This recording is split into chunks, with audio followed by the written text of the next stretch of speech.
এই জীবনে তিনটি গুরুত্বপূর্ণ শব্দ আছে যা বোঝা আমাদের কাছে খুব গুরুত্বপূর্ণ, এবং এই তিনটি শব্দের নিজস্ব অর্থ আছে। প্রথম হলো সঙ্গবদ্ধতা, অর্থাৎ একসাথে মিলে কাজ করতে হবে, একসাথে মিলে পরিশ্রম করতে হবে, সামনে এগোতে হবে। এরকম করতে পারলে আপনার শক্তি বৃদ্ধি পাবে, আপনার ক্ষমতা বৃদ্ধি পাবে, আপনি এগোতে পারবেন এবং অনেক দূরে যেতে পারবেন।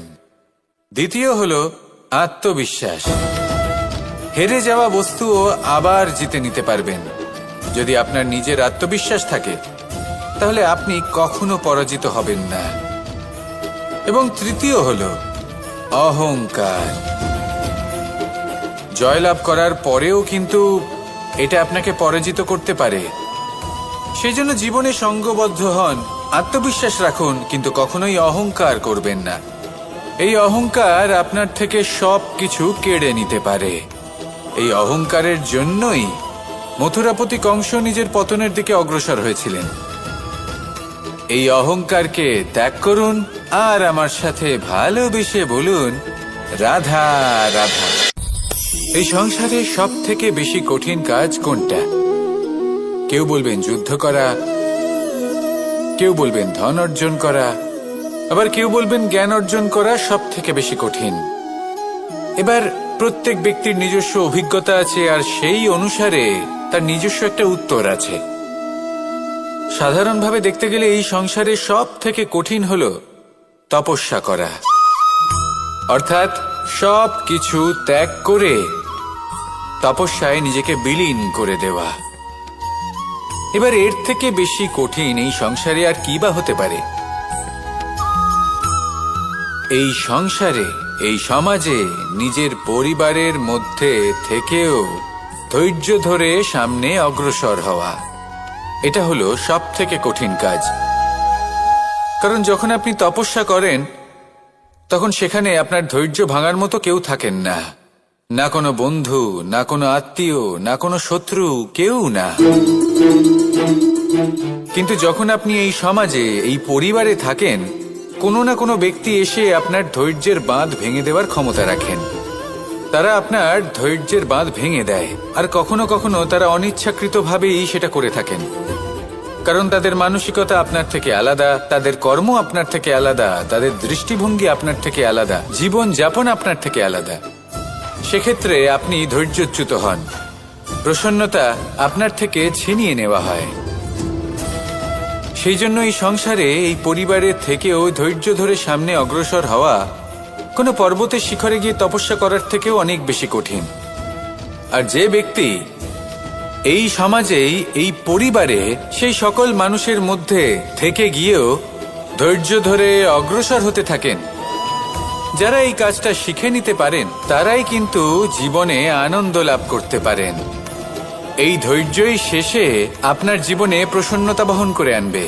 তাই ধৈর্য ধরে জীবনের পথে অগ্রসর হন আর আমার সাথে ভালোবেসে বলুন, রাধা রাধা।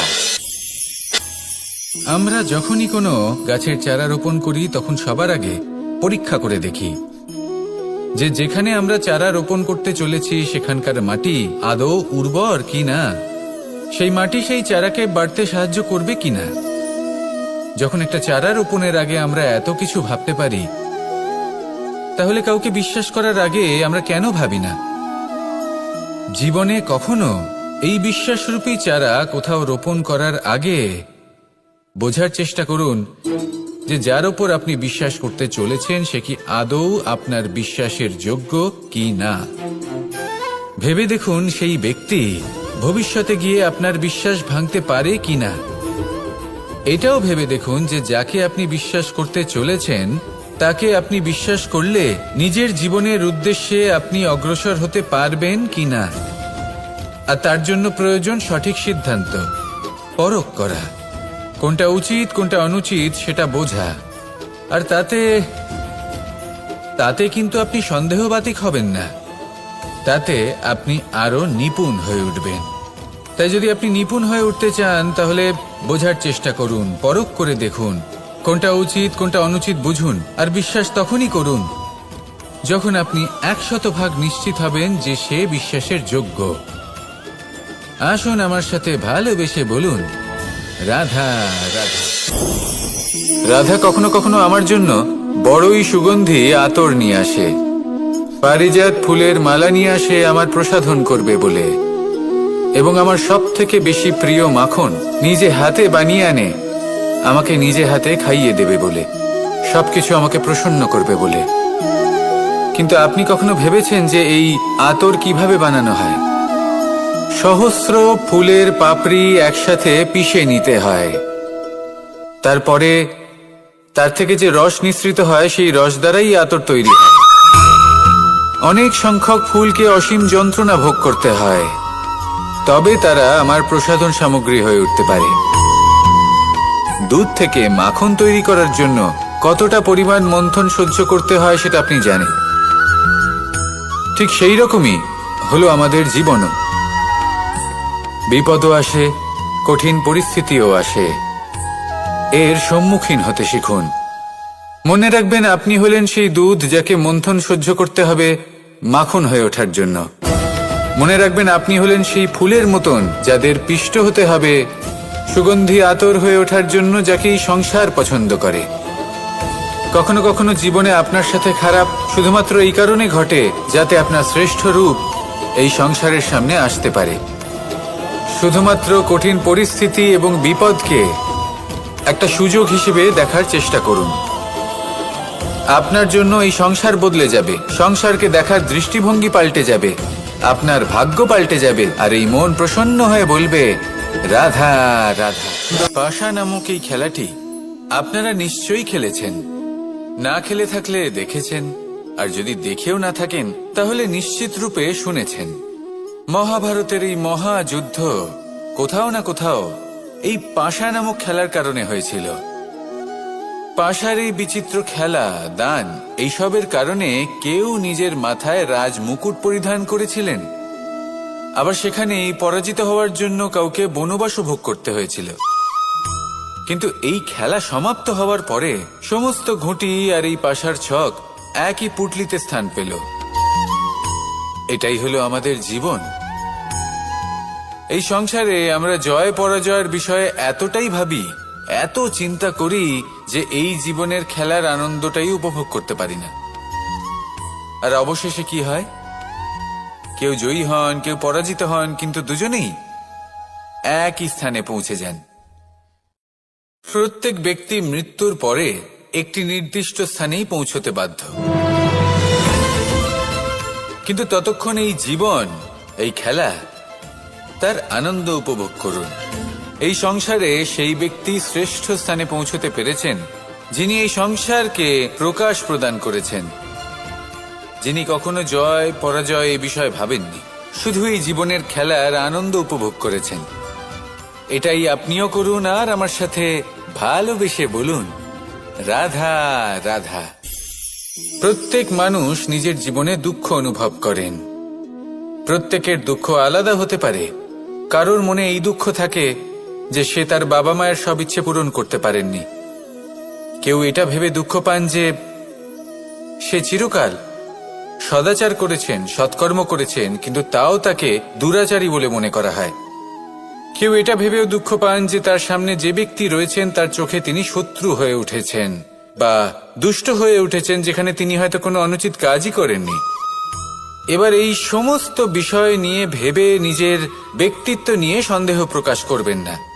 যদি নিজের ব্যক্তিত্ব নিয়ে কোনো সন্দেহ থেকে থাকে তাহলে কর্ম সংক্রান্ত প্রশ্ন করুন যে আপনি যা করেছেন তাতে কি উচিত ছিল, কি অনুচিত ছিল।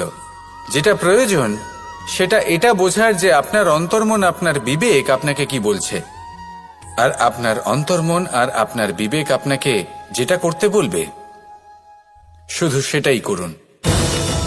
আর তারপরে এই সংসার কি বলবে, কি ভাববে সেসব নিয়ে ভাবতে যাবেন না, কারণ এই সংসার তো ঈশ্বরকেও প্রশ্ন করে থাকে, ঈশ্বরকেও দোষী মনে করে। কখনো কখনো যখন কোনো ঘটনা মানুষের ইচ্ছা অনুযায়ী ঘটে না, তখন মানুষ এটা বলে যে হে ঈশ্বর, আপনি আমার পাশে থাকলেন না, আপনি বড়ই কঠোর, এটা আপনার দোষ। যেখানে বেশিরভাগ সময় হয়তো সে নিজেই নিজের কর্মফল ভোগ করছে, আর কখনো কখনো ঈশ্বর হয়তো তার জন্য আরো ভালো কোনো পরিকল্পনা করে রেখেছেন, কিন্তু মানুষ সেটা বুঝতে পারে না। তাই দিনের শেষে যেটা প্রয়োজন সেটা হলো নিজের মনের কথা বুঝতে হবে।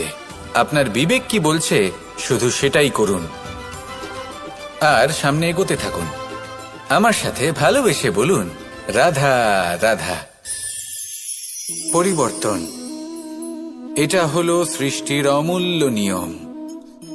এই সংসারে সবকিছু সময়ান্তরে পরিবর্তিত হয়, এই সময়ও পরিবর্তিত হয়। পরিবর্তন চিরকাল হয়ে এসেছে আর চিরকাল হতে থাকবে, কিন্তু এবার আমরা সেই পরিবর্তন কিভাবে লাভ করব যেটা আমাদের প্রয়োজন, যেটা আমরা চাই। আমরা জীবনে বিকাশ চাই। এই বিকাশ কিভাবে লাভ করতে পারি? এই প্রকৃতি কিন্তু আমাদের অত্যন্ত উত্তম উদাহরণ দিয়ে বুঝিয়েছে। একটি বিন্দুর উদাহরণ দিয়েছে যা ভবিষ্যতে একটা বিশাল নদীর আকার ধারণ করে। এটা কিভাবে হয়? মেঘ থেকে একটি বিন্দু ঝরে পড়ে সেই পর্বতের ওপর যেখানে হিম আছে।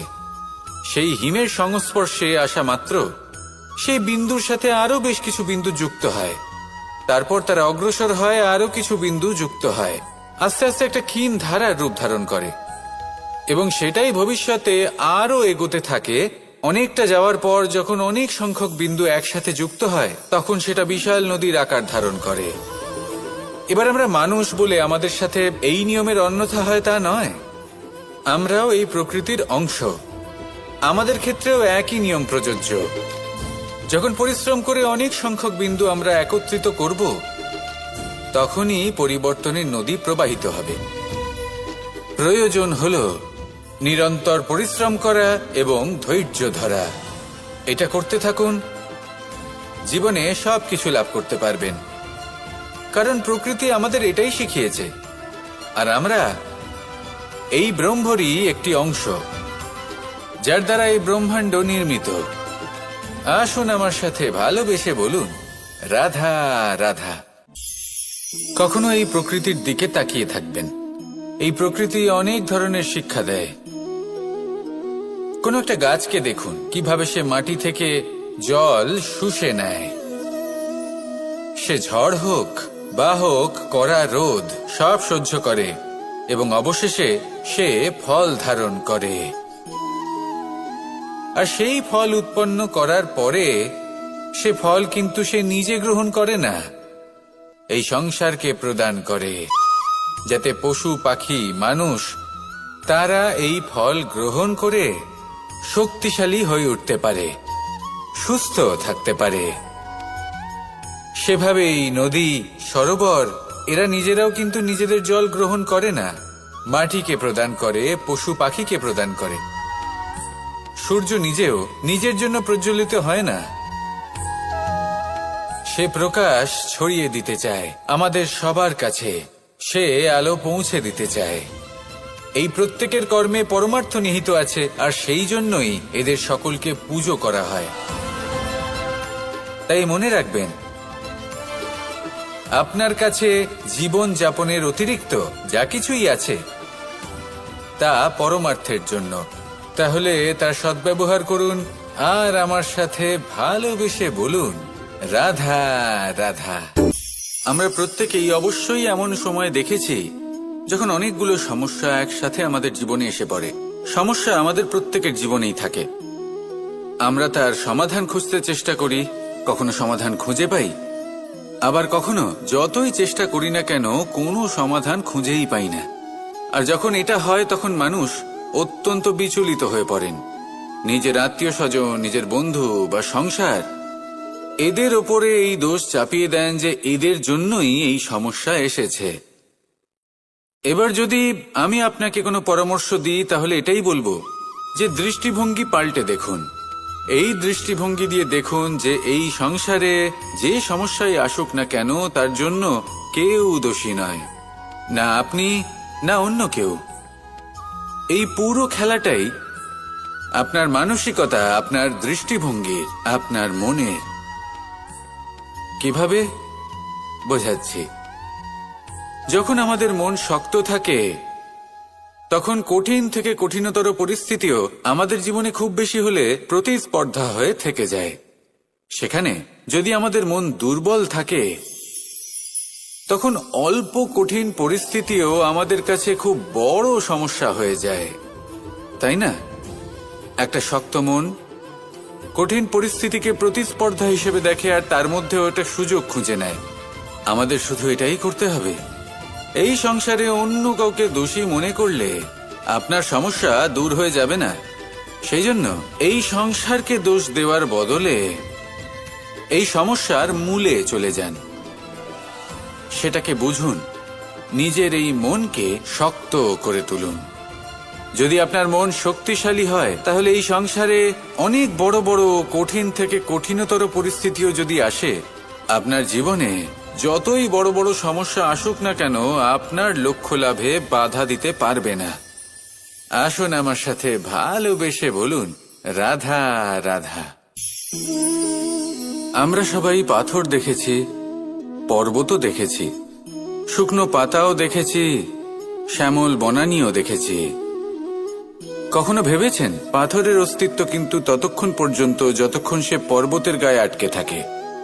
যখন সেই পর্বত থেকে সেই পাথর ভিন্ন হয়ে যায় ও নিজের অস্তিত্ব হারিয়ে ফেলে, আস্তে আস্তে কখনো পাথর কেটে বা কখনো পিষ্ট হয়ে সেই পাথর আস্তে আস্তে মাটিতে পরিণত হয় এবং পূর্ণরূপে নিজের অস্তিত্ব হারিয়ে ফেলে। এটাই পাতার সাথেও হয়। এই পাতা যতক্ষণ গাছের ডালের সাথে যুক্ত ততক্ষণ তার অস্তিত্ব থাকে। যখনই ডাল থেকে বিচ্ছিন্ন হয়, সেও নিজের অস্তিত্ব হারিয়ে ফেলে। আর এটাই আমাদের সাথেও হয়। যতক্ষণ আমরা নিজেদের আপনজনের সাথে যুক্ত থাকি, আমাদের অস্তিত্ব বজায় থাকে। যখন আপনজনদের সাথে সম্পর্ক ছিন্ন করি, তখন আমরাও আমাদের অস্তিত্ব হারিয়ে ফেলি। এবার এই সংসারের প্রত্যেক ব্যক্তি স্বতন্ত্র থাকতে চান, আর অনেক ব্যক্তি স্বতন্ত্র থাকবেন বলে আপনজনদের দূরে করে দেন আর তাদের সাথে এই সম্পর্ক ছিন্ন করেন। এটা কি সত্যি প্রয়োজন? আপনজনদের সাথে সম্পর্ক ছিন্ন করে নিজের অস্তিত্ব হারিয়ে ফেলা প্রয়োজনীয়, নাকি আপনজনদের সাথে সম্পর্ক বজায় রেখে নিজেদের স্বতন্ত্র করে রাখা সেটা আবশ্যক? নির্বাচন আপনারই। আসুন আমার সাথে ভালোবেসে বলুন, রাধা রাধা। আপনি কি কখনো নৌকা যাত্রা করেছেন? করে না থাকলেও নিশ্চয়ই দেখেছেন যে এই জল যা নিজের অন্তরে সব কিছু সমাহিত করে নিতে পারে, এই নৌকা সেই জলের ওপরেই ভেসে থাকে। নদীর স্রোত কাটিয়ে সে সামনে অগ্রসর হয়। কিন্তু যদি এই নৌকায় কোনো ছিদ্র হয়, তাহলে কিন্তু সেই নৌকা ডুবে যাবে। আর এতে কোনো তফাৎ হবে না যে সেই ছিদ্র ছোট নাকি বড়, নৌকা ডুবে যাবে। এই ছিদ্র হলো আমাদের জীবনে আমাদের অপগুণ, আমাদের দোষ, আমাদের বিকার। কখনো এটা ভাববেন না যে এই দোষ খুবই ছোট, এতে কিছুই যাবে আসবে না। না, সেই ছোট দোষ, সেই ছোট বিকার যদি সেটাকে শুধরে না নেন, তাহলে সেটা আপনাকে আপনার পতনের দিকে নিয়ে যাবে। শেষ পর্যন্ত এটা আপনার উপর নির্ভরশীল যে আপনি কি চান। আপনার জীবনের এই নৌকা এভাবেই ডুবে যেতে দেখবেন, নাকি নিজেকে শুধরে নিয়ে সেই নৌকার সেই ছিদ্রটাকে ভরিয়ে তুলতে চাইবেন? নির্বাচন আপনার। আসুন আমার সাথে ভালোবেসে বলুন, রাধা রাধা। জল, জলই পৃথিবীতে বেঁচে থাকার জন্য আবশ্যক তো বটেই, কিন্তু এই জল আমাদের একটা অত্যন্ত গুরুত্বপূর্ণ শিক্ষা প্রদান করে। কখনো এই জলকে দেখেছেন? যে পরিস্থিতিতেই এই জল প্রবাহিত হোক না কেন, এর উপর যা কিছুই প্রভাব থাকুক না কেন, এর পথে যতই বাধা আসুক না কেন, তার মধ্যে থেকে ও নিজের পথ ঠিক বের করে নেয়, কিন্তু নিজের প্রবাহ থামতে দেয় না, ক্রমাগত অগ্রসর হতে থাকে। সেরকমই একটা শিক্ষা যেটা আমরা জল থেকে পেয়ে থাকি, তা হলো এটা: আমরা যখন জলের দিকে তাকাই, তখন আমরা নিজের প্রতিবিম্ব দেখি, স্পষ্টভাবে দেখতে পাই। কিন্তু তখনই দেখতে পাই যখন এই জল শান্ত থাকে, স্থির থাকে। যদি এই জল অশান্ত হয়ে থাকে, স্থির না হয়, তাহলে আমরা এতে নিজের প্রতিবিম্ব দেখতে পাই না। এটাই আমাদের মনের সাথেও হয়ে থাকে। যখনই জীবনে কোনো সংকট আসে, যদি আমরা শান্ত মনে, স্থির মনে সিদ্ধান্ত নিই, তাহলে সেটা এমন একটা শীতল সিদ্ধান্ত হবে যেটা আমাদের ভবিষ্যৎকে একটা শ্রেষ্ঠ স্থানে নিয়ে যাবে। যদি এই মন অশান্ত হয়, বিচলিত হয়, পীড়িত হয়, দুঃখিত হয়ে থাকে, রুষ্ট হয়ে থাকে, তাহলে অনেক সময় আমরা এমন সিদ্ধান্ত নিই যেটা আমাদের জন্য অনুচিত প্রমাণিত হয়। যখন আপনি ক্রুদ্ধ ছিলেন বা দুঃখের বশে ছিলেন, তখন অনেক সময় হয়তো এমন সিদ্ধান্ত নিয়েছেন যেটার জন্য ভবিষ্যতে আপনি অনুশোচনা করেছেন। এবার দেখুন, এই আবেগগুলো থেকে আমরা পালাতে পারবো না, কিন্তু এই আবেগগুলো আপনার উপর কতটা প্রভাব ফেলবে সেটা আমরা অবশ্যই ঠিক করতে পারি। এই মনকে আমরা নিয়ন্ত্রণ করতে পারি। এটাই করুন, চিন্তা করুন, এই মনকে শান্ত রাখুন, স্থির হতে চেষ্টা করুন, আর তারপরে সিদ্ধান্ত নিন। আসুন আমার সাথে ভালোবেসে বলুন, রাধা রাধা। এই সংসারে ভৌতিক বস্তুরও নিয়তি আছে। যারাই এই সংসারে আসে বা উৎপন্ন হয়, তারা কিছুমাত্র সময় পর্যন্তই এখানে থাকতে পারে, আর তারপরে সেও লুপ্ত হয়ে যায়, অর্থাৎ সে নিজেও এই পঞ্চমহাভূতে সমাহিত হয়ে যায়। আমাদের সাথেও ঠিক এটাই হয়।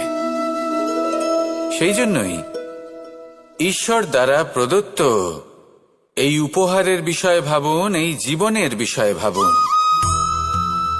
ঠিক যেমন বিশ্বাস ভঙ্গ হলে কোনো ব্যক্তি আমাদের কাছে অপরিচিত হয়ে যান, ঠিক সেরকমই শেষ নিঃশ্বাস ত্যাগের পর এই শরীরও আমাদের কাছে পরই হয়ে যায়।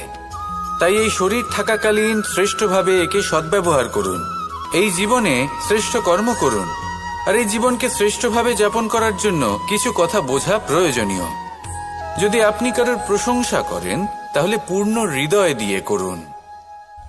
যদি আপনি হস্তক্ষেপ করে থাকেন, তাহলে মস্তিষ্ক দ্বারা করুন। যদি আপনি সমীক্ষা করেন, তাহলে বিবেক দ্বারা করুন। যদি আপনি ধন অর্জন করতে চান, তাহলে নীতি অনুসারে চলুন। যদি জীবনযাপন করতে চান, তাহলে রীতি মেনে করুন। আর যদি ঈশ্বরের ভজন করতে চান, তাহলে ভক্তিভাব নিয়ে করুন। শুধু এই কথা মনে রাখবেন যে আপনার এই জীবন কিন্তু অনিশ্চিত কাল পর্যন্তই আছে। কতক্ষণ আছে সেটা কেউ জানে না। তাই কিছু মুহূর্ত যেটা যাপন করতে আমরা এখানে এসেছি, সেখানে ক্রোধ, অহংকার, ঈর্ষা,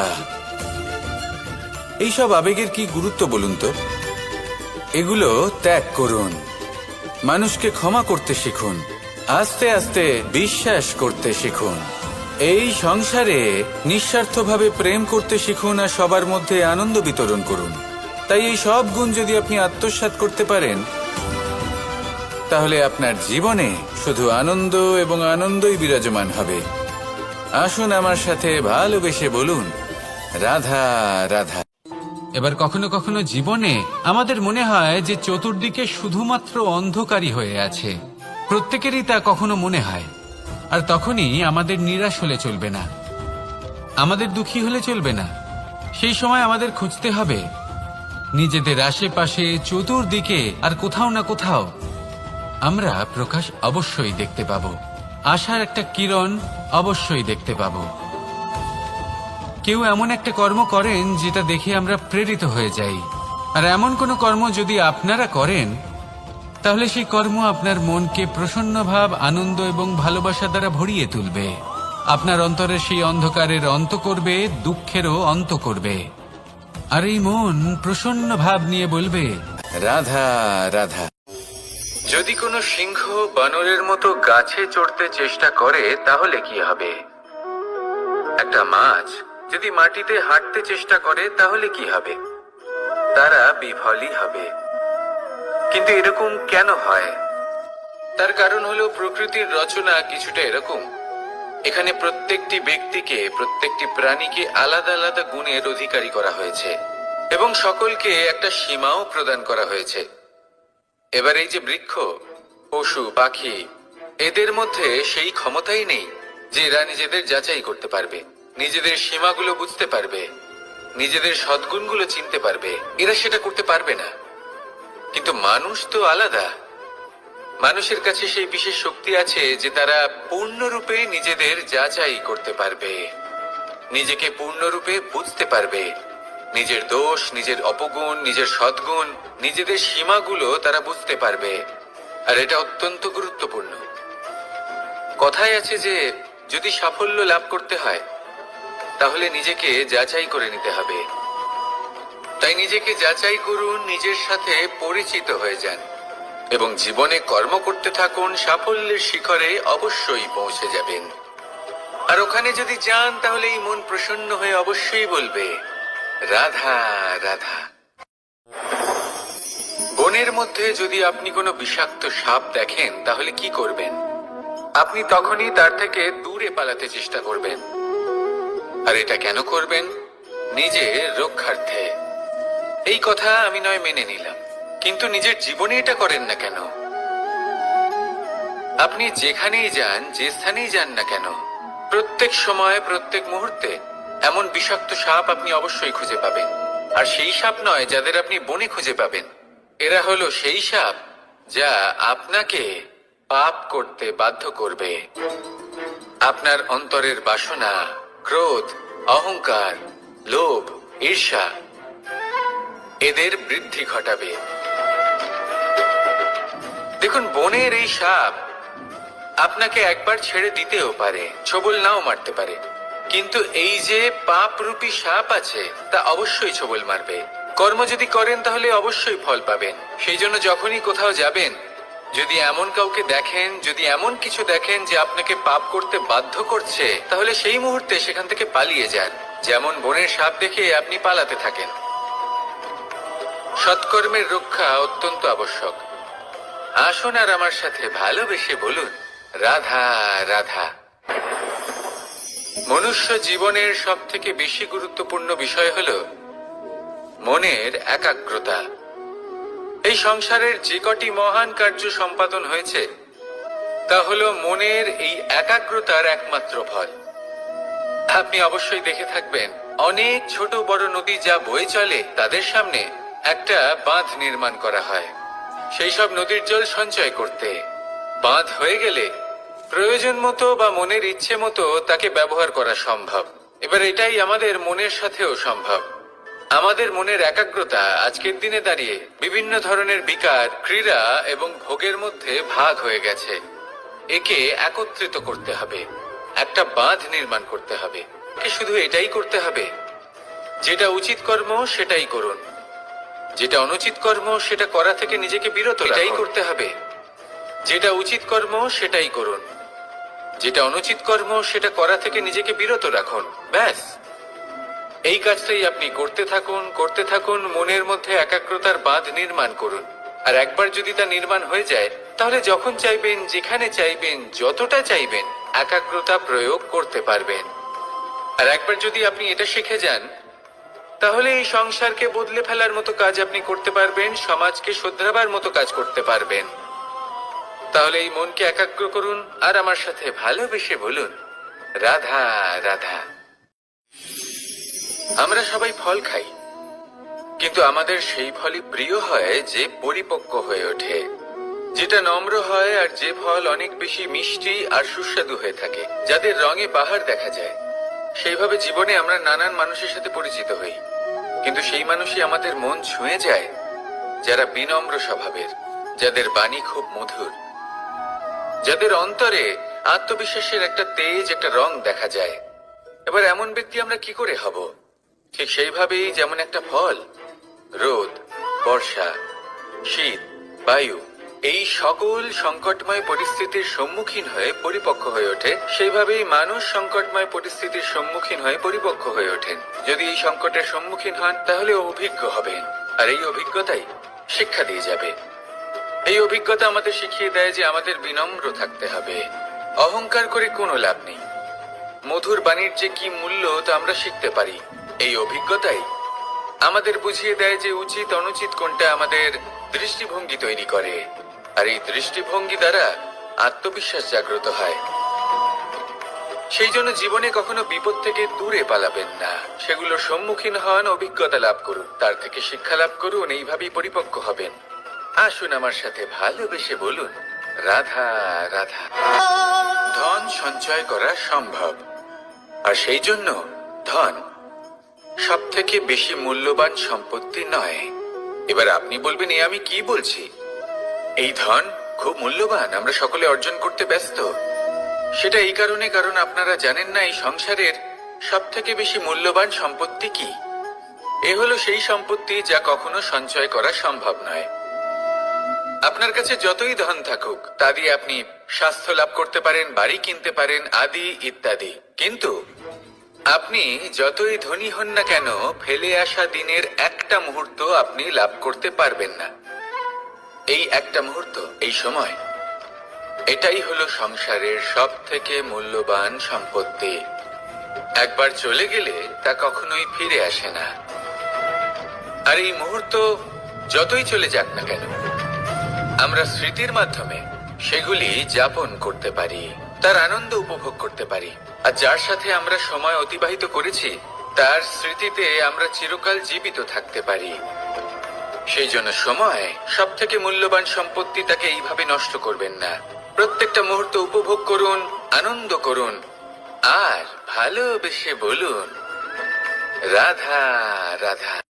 কনক, কি সুন্দর একটা শব্দ।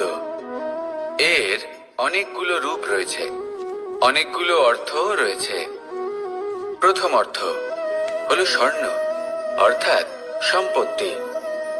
দ্বিতীয় অর্থ ধুতুরা, অর্থাৎ গাছের ছোট একটা বীজ, যা কিনা অত্যন্ত শক্তিশালী হয়। যদি বেশি মাত্রায় এর প্রয়োগ করা হয় তাহলে এটা বিষময় হয়ে উঠতে পারে। এই হলো সেই ধুতুরা যার প্রয়োগ মহাদেবের পুজোতে করা হয়।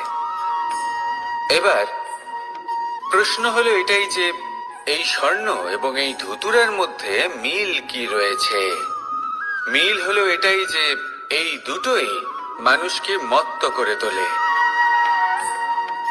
ধুতুরা মানুষকে তখন মত্ত করে যখন তাকে সেবন করা হয়, কিন্তু স্বর্ণ, ধন, সম্পত্তি, মানুষ এটা যতটাই অর্জন করে নেয় সেটাই যথেষ্ট। এই স্বর্ণ মানুষের ভাবনা চিন্তা করার ক্ষমতাকে বশ করে ফেলে।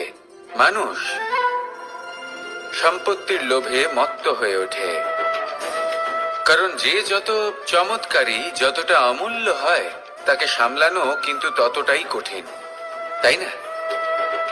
তাই মনে রাখবেন, ধন, স্বর্ণ, সম্পত্তি এগুলো ধুতুরার থেকেও অনেক বেশি বিষাক্ত হতে পারে।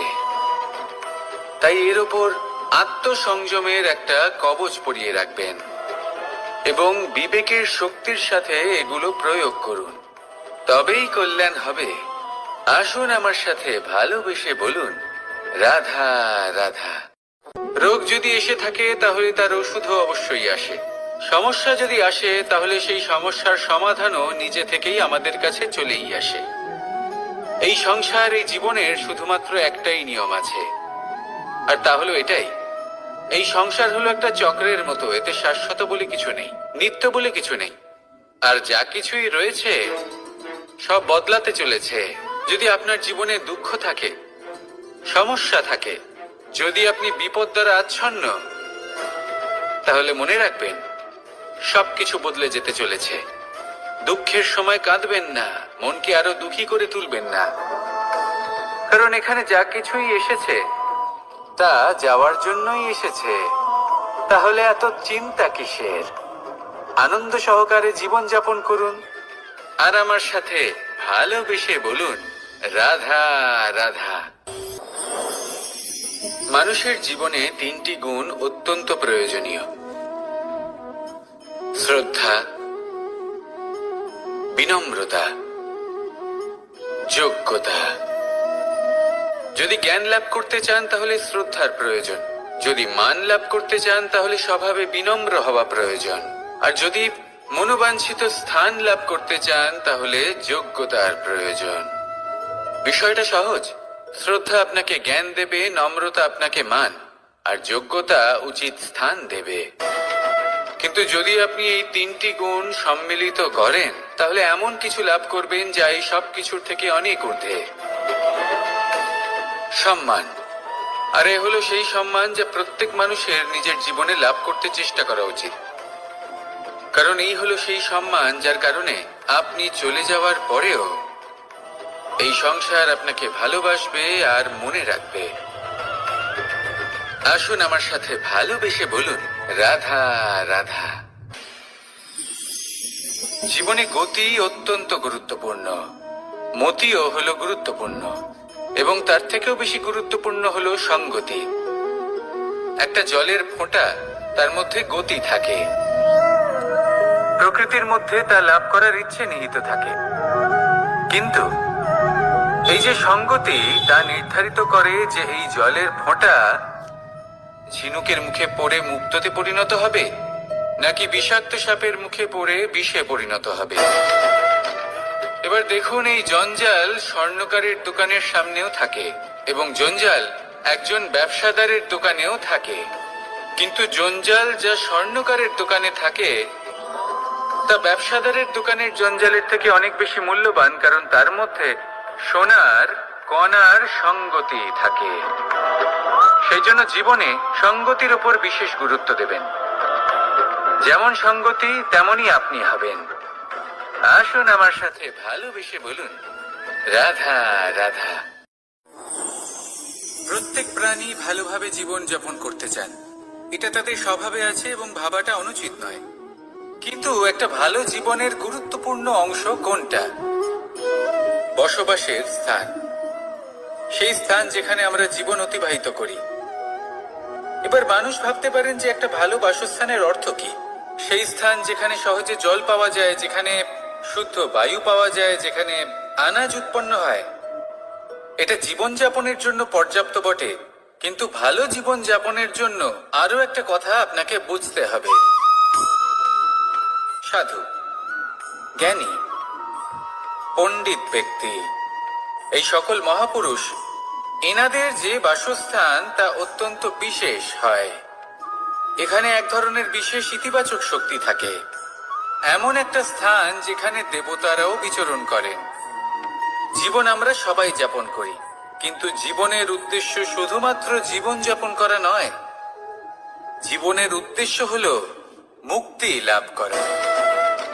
আর এই সকল সাধু, জ্ঞানী, পণ্ডিত ব্যক্তি, এই সকল মহাপুরুষ আপনাকে মুক্তির পথে নিয়ে যেতে পারেন, কারণ এরা হলেন সেই মহাপুরুষ যারা নিজেদের অন্তরের বিকার, অহংকার, ক্রোধ, বিদ্বেষ, এই সকল দোষগুলিকে ত্যাগ করেছেন, এদের ওপর বিজয় লাভ করেছেন। এমনই একজন ব্যক্তি আপনাকে মুক্তির পথে নিয়ে যেতে পারে। প্রয়োজন হলো শুধুই এনাদের চিনতে পারা, এদের কথা বুঝতে পারা এবং এদের দেখানো পথে চলা। যদি আপনি এটা করতে পারেন তাহলে এই মন প্রফুল্ল হয়ে বলবে, রাধা রাধা।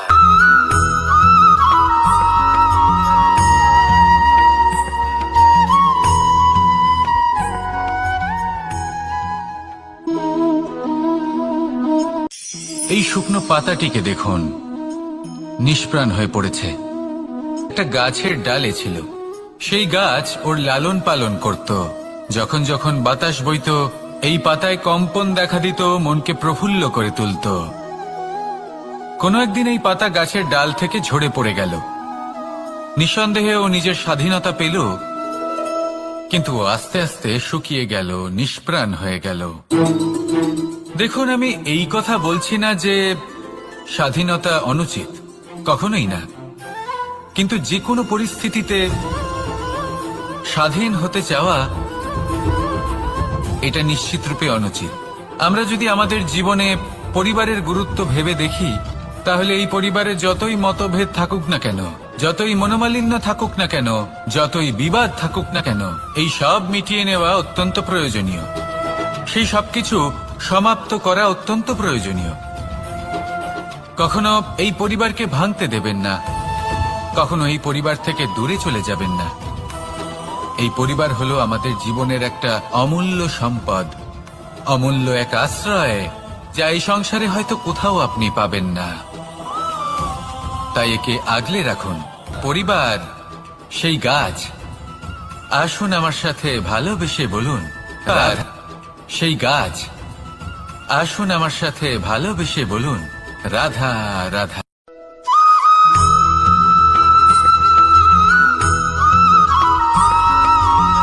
এই সংসারে প্রত্যেক মানুষ এটাই সর্বশ্রেষ্ঠ সময় কোনটা? মহাদেব হাসলেন আর উনি বললেন, জীবনে উৎসব পালনের সব থেকে শ্রেষ্ঠ দিন হল মৃত্যুর ঠিক আগের দিনটা। প্রেম ভাগ করে নেওয়ার সব থেকে শ্রেষ্ঠ মুহূর্ত হল মৃত্যুর ঠিক আগের মুহূর্ত। জীবনকে উপভোগ করে নেওয়ার সর্বশ্রেষ্ঠ প্রহর হল মৃত্যুর এক প্রহর পূর্বে। তখন আমি চমকে গেলাম।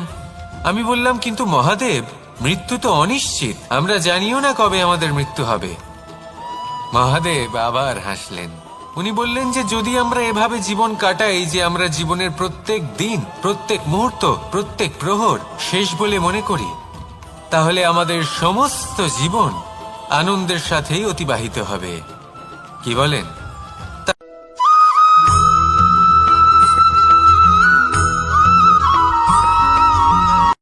সংসারে আমাদের জীবনে যখন কোনো সুখ বা দুঃখ আসে, তার জন্য আমরা কাউকে না কাউকে অবশ্যই দায়ী করে থাকি, তাই না?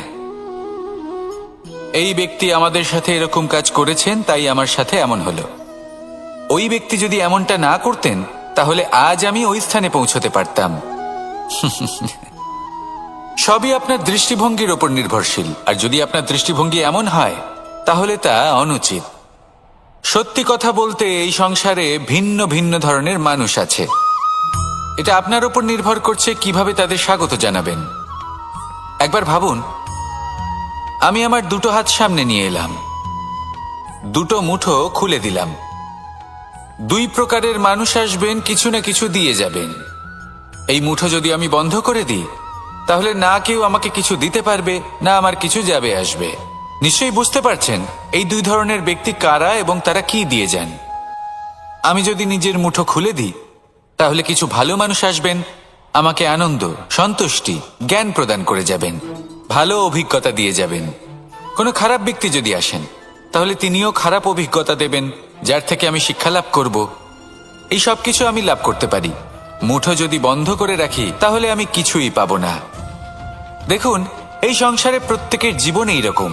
প্রত্যেকের জীবনে সবকিছুই আছে, ভালো খারাপ দুই মানুষই আছে, ভালো অভিজ্ঞতা আছে, খারাপ অভিজ্ঞতা আছে। নির্ভর করছে আপনার উপর যে আপনি কি করবেন, এনাদের স্বাগত কিভাবে জানাবেন, কার থেকে কি বুঝবেন, কি শিখতে পারবেন, আর কোন দৃষ্টিভঙ্গি নিয়ে অগ্রসর হবেন। এটাই নির্ধারণ করবে যে আপনার জীবন কেমন হবে। আসুন আমার সাথে ভালোবেসে বলুন রাধা রাধা।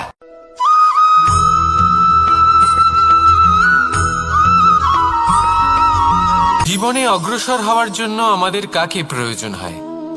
মাতা পিতা, বন্ধু, প্রেম, সাহায্য, অর্থ, পরিশ্রম, আশা। ভিন্ন ভিন্ন মানুষ ভিন্ন ভিন্ন বিকল্প চয়ন করে। যদি আমি আপনাকে বলি, তাহলে জয় আর পরাজয়ের মন্ত্র দুটো শব্দের উপর নির্ভর করে, মেনে নেওয়া আর দৃঢ় হওয়া। যদি মেনে নেন, তাহলে হেরে যাবেন। যদি দৃঢ় হন, তাহলে নিশ্চিত রূপে জয়ী হবেন। যদি কখনো আপনি ক্লান্ত হয়ে ওঠেন, আপনি দুঃখী হন, পুরোপুরি ভেঙে পড়েছেন, তখন মেনে নেবেন না যে আপনি ভেঙে পড়েছেন, নয়তো হেরে যাবেন। তখন উল্টে স্থির করবেন যে যাই হয়ে যাক না কেন, আমি জয়ী হবই। আর আপনি দেখবেন যে জয় নিশ্চিত রূপে আপনার কাছেই আসবে। তাহলে এই কথা মনে রাখবেন আর আমার সাথে ভালোবেসে বলবেন রাধা রাধা।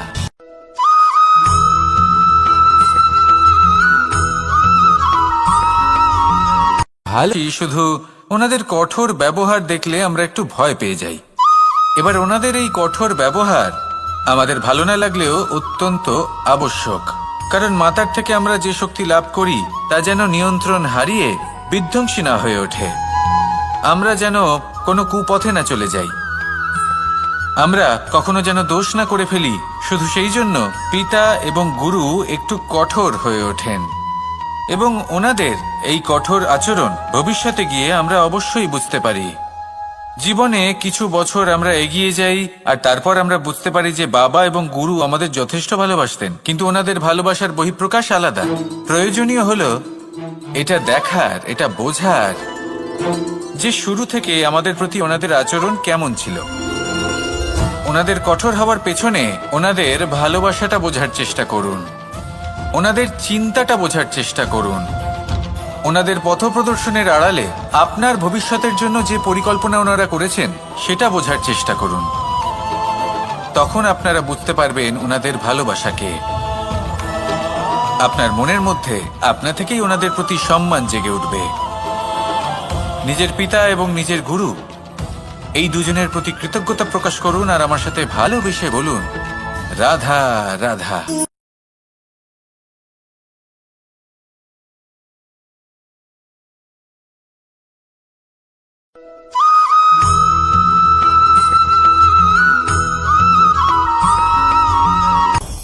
আপনি কখনো পর্বতের শিখরে উঠেছেন? আপনি দেখতে পাবেন পর্বতের পদতলে প্রচুর সুন্দর ফুল রয়েছে, সবুজ বনানী রয়েছে। যত আপনি ওপরে উঠতে থাকবেন তত ফুল কমতে থাকবে, সবুজ বনানী কমতে থাকবে। আরো কিছুটা ওপরে উঠলে কাঁটা জাতীয় গাছ দেখতে পাবেন, শুকনো গাছ দেখতে পাবেন। আরো যদি ওপরে ওঠেন তাহলে পাষাণ দেখতে পাবেন। আরো ওপরে উঠলে হিমখণ্ড দেখতে পাবেন। এই যে পর্বত, তা মনুষ্য জীবনের সবথেকে উত্তম উদাহরণ। মানুষ যখন সাফল্যের শিখরে পৌঁছতে চান, মহানুভবতার শিখরে পৌঁছতে চান, পথে যত আস্তে আস্তে উপরে উঠতে থাকেন ততই ভৌতিক বস্তু তার থেকে বিচ্ছিন্ন হতে থাকে। যদি তিনি সেই ভৌতিক বস্তুগুলি ত্যাগ না করতে পারেন তাহলে কখনোই সেই স্থানে পৌঁছতে পারবেন না। আর মানুষ যদি উচিত ত্যাগ করতে পারেন, পথে অগ্রসর হতে থাকেন, এগোতে থাকেন, তাহলে একদিন না একদিন তিনি মহানুভবতার, জ্ঞানের, সাফল্যের হিমের স্বাদ অবশ্যই লাভ করবেন। মনে রাখবেন, মানব জীবনে ত্যাগ হলো অত্যন্ত গুরুত্বপূর্ণ অংশ। আসুন আমার সাথে ভালোবেসে বলুন, রাধা রাধা।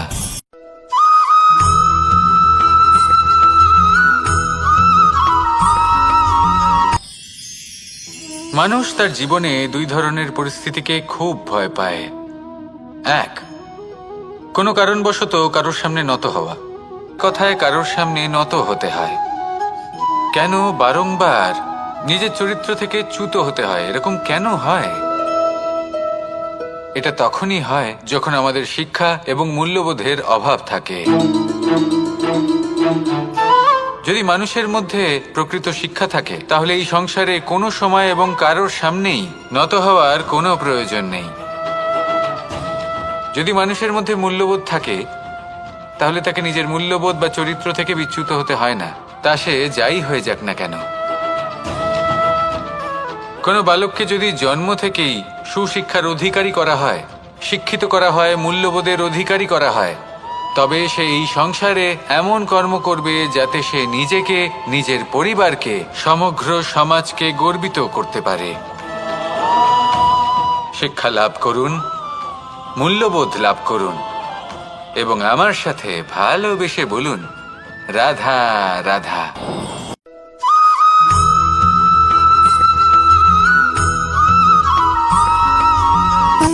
সুখ, দুঃখ এবং শক্তি, এই তিন হলো এই সংসারের ত্রিদেবের মতো। আমাদের জীবনে যা কিছু ঘটছে এই তিনটির ভিত্তির উপরেই হচ্ছে।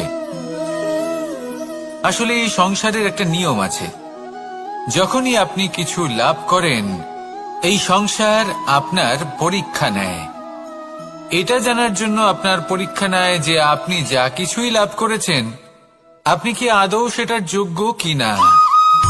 ঠিক সেইভাবেই এই সুখ, দুঃখ এবং শক্তি আপনার পরীক্ষা নিয়ে থাকে। যখন সুখ আসে তখন সে আপনার পরীক্ষা নেয় যে আপনার মধ্যে অহংবোধ জাগ্রত হয়নি তো। যদি অহংবোধ চলে আসে তাহলে সুখ সেখানেই সঙ্গ ত্যাগ করে। দুঃখ আপনার ধৈর্যের পরীক্ষা নিতে থাকে। আর যদি আপনার মধ্যে ধৈর্য না থাকে তাহলে এটা আপনাকে আরো বেশি দুঃখের গভীর অন্ধকারে ঠেলে দেবে। সেখানে শক্তি পরীক্ষা নেয় আপনার বিনম্রতার। যদি আপনি বিনম্র না হন তাহলে হয় এই শক্তি আপনার সঙ্গ ত্যাগ করবে, নয় এই শক্তি বিনম্রতার অভাবে আপনার পতনের কারণ হতে পারে। এই সংসারে যে কোনো ব্যক্তি যিনি এই পরীক্ষায় উত্তীর্ণ হয়ে থাকেন, এই জীবনে তিনি সাফল্য লাভ করেন। আসুন আমার সাথে ভালোবেসে বলুন, রাধা রাধা।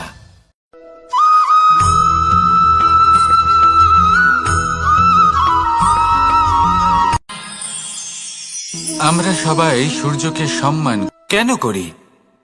কারণ আমরা জানি যে সন্ধেবেলা যখন সূর্যাস্ত হবে তখন শুধুমাত্র অন্ধকার বাকি থাকবে।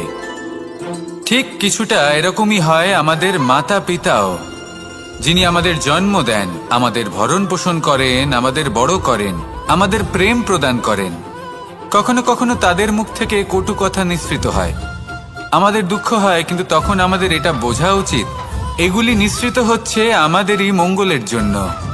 যেমন সূর্যদেব, উনিও উত্তাপ দিয়ে থাকেন আমাদেরই মঙ্গলের জন্য, যাতে ফসল পাকতে পারে, যাতে জল বাষ্প হয়ে মেঘ হতে পারে, বৃষ্টি হতে পারে, আর এই সংসারে নিরন্তর জলের প্রবাহ থাকে। আমাদের মাতা পিতা, তাদের কঠোর আচরণ, তাদের কঠোর অনুশাসনের পেছনে লুকিয়ে থাকে ওনাদের ভালোবাসা। আমাদের তা বুঝতে হবে, সসম্মানে ওনাদের গ্রহণ করতে হবে।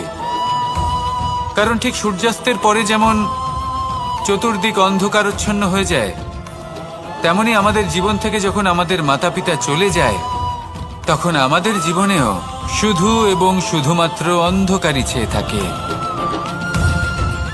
সেই জন্য নিজের মাতা পিতাকে সম্মান করুন, ওনাদের ভালোবাসা প্রদান করুন। এই মন আর এই জীবন প্রসন্ন হয়ে বলবে, রাধা রাধা।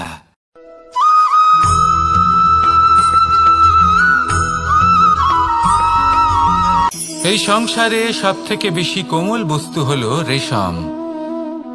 এই রেশম এতটাই কোমল হয় যে এর পুরো একটা থান শুধুমাত্র একটা হাতে ধরা সম্ভব। কখনো ভেবে দেখেছেন এই রেশম কিভাবে হয়? একটি কীট তার লালার দ্বারা উৎপন্ন হয়। এই কীট সেই রেশমকে পাক দিতে থাকে, পাক দিতেই থাকে, দিতেই থাকে, আর আস্তে আস্তে তার মধ্যেই জড়িয়ে পড়ে। শেষে ওর এই সুন্দর অমূল্য সৃষ্টি রেশমের এই সুতো, তার নির্মাণ কার্য পূর্ণ হয়, কিন্তু তাতেই ও নিজে বন্দী হয়ে যায়। নিজেরই মায়াজালের এই বন্দী গৃহে নিজেই ফেঁসে যায়। এবার এই সুতোকে ব্যবহারযোগ্য করে তোলার জন্য এই কীটগুলিকে এই কবচের সাথেই ফুটন্ত জলে ফেলে দেওয়া হয়।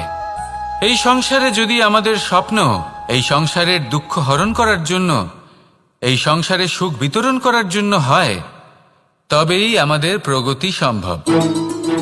যদি আমাদের এই স্বপ্ন শুধুই আমাদের এবং আমাদের স্বার্থ সিদ্ধির জন্য হয়, তাহলে এই স্বপ্ন আমাদের অন্ধ করে দেবে, আমাদের অন্ধকারের পথে নিয়ে যাবে, আর আমরাও সেই কীটের মতো হয়ে যাব। নিজেদেরই মায়াজালে আমরা নিজেই ফেঁসে যাব, আর শেষে আমরা যদি কিছু লাভ করি তা হবে একাকিত্ব, অন্ধকারময় মৃত্যু।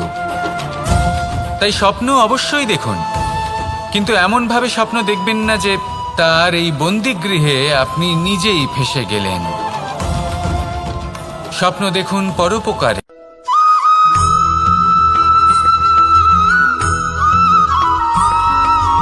কথায় আছে, প্রত্যেক পুত্র তার পিতার প্রতিচ্ছবি হয়, আর সমস্ত প্রতিচ্ছবি চায় যেন সে তার অস্তিত্ব প্রাপ্ত করতে পারে।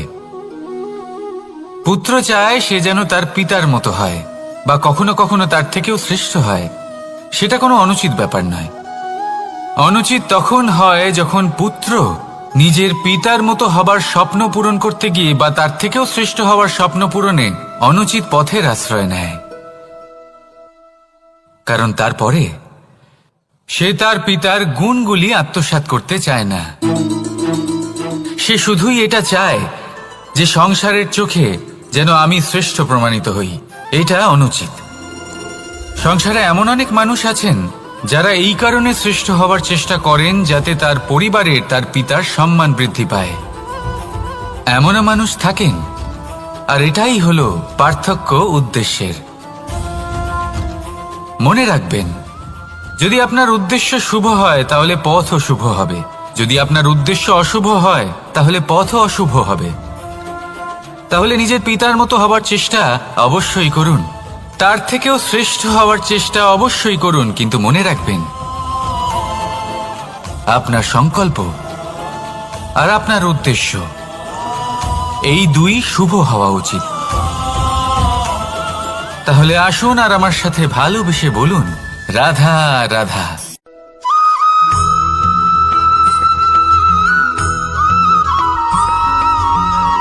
মানুষ ভাবেন যে ধন অর্জন করা হলো অত্যন্ত গুরুত্বপূর্ণ। তিনি আজীবন ধন অর্জন করতে থাকেন, ধন অর্জন করার চেষ্টা করতে থাকেন। সে যাই হয়ে যাক না কেন, পরিশ্রম করতে থাকেন। স্বাস্থ্যের দিকে নজর দেন না, না উচিত সময় খাবার খান, না উচিত সময় ঘুমোতে যান, না পর্যাপ্ত সময় পর্যন্ত ঘুমন, কিছুই না। ধন অর্জন করতেই থাকেন, করতেই থাকেন। আর কিছু সময় পরে যখন তিনি অসংখ্য ধন লাভ করে ফেলেন, তখন তার সাথে ওনার শরীরে অনেক রোগ বাসা বাঁধে। এইসব রোগের উপচার করতে করতে সেই সমস্ত ধন যা উনি অর্জন করেছেন তা তিনি ব্যয় করে ফেলেন। শেষ পর্যন্ত কি হয়? আমরা যেভাবে এসেছি ঠিক সেইভাবেই ফিরে যাই, ধন এখানেই থেকে যায়। দেখুন, একটা অত্যন্ত গুরুত্বপূর্ণ কথা রয়েছে যে আপনার বোঝা উচিত। এই যে ধন, তার ব্যবহার করুন জীবনকে আরো ভালো করে তোলার জন্য। ধনের সদ্ব্যবহার করা উচিত, এমন যেন না হয় এই ধন আপনাকে ভোগ করে ফেলে। এই জীবনকে নিশ্চিত রূপে আরো শ্রেষ্ঠ করে তুলুন, কিন্তু এই ধন অর্জন করার এই প্রক্রিয়াতে নিজের সারা জীবনকে নষ্ট করে ফেলবেন না। এই জীবন উপভোগ করতে শিখুন, আর আমার সাথে ভালোবেসে বলুন, রাধা রাধা।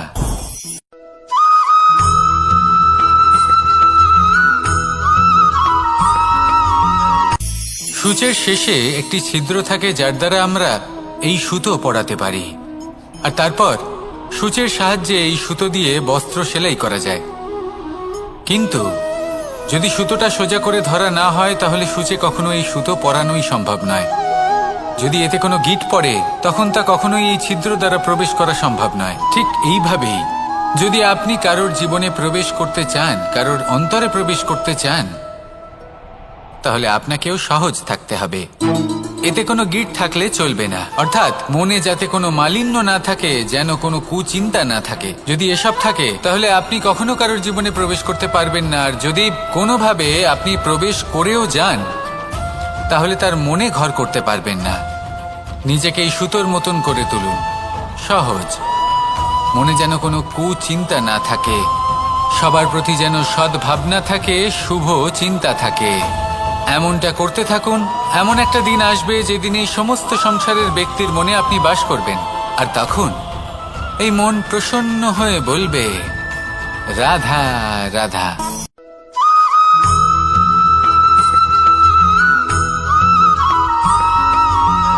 এবার অনেক সময় মানুষের মনে এরকম প্রশ্ন আসে যে এই সংসারে সব থেকে বড় বিপদ কি?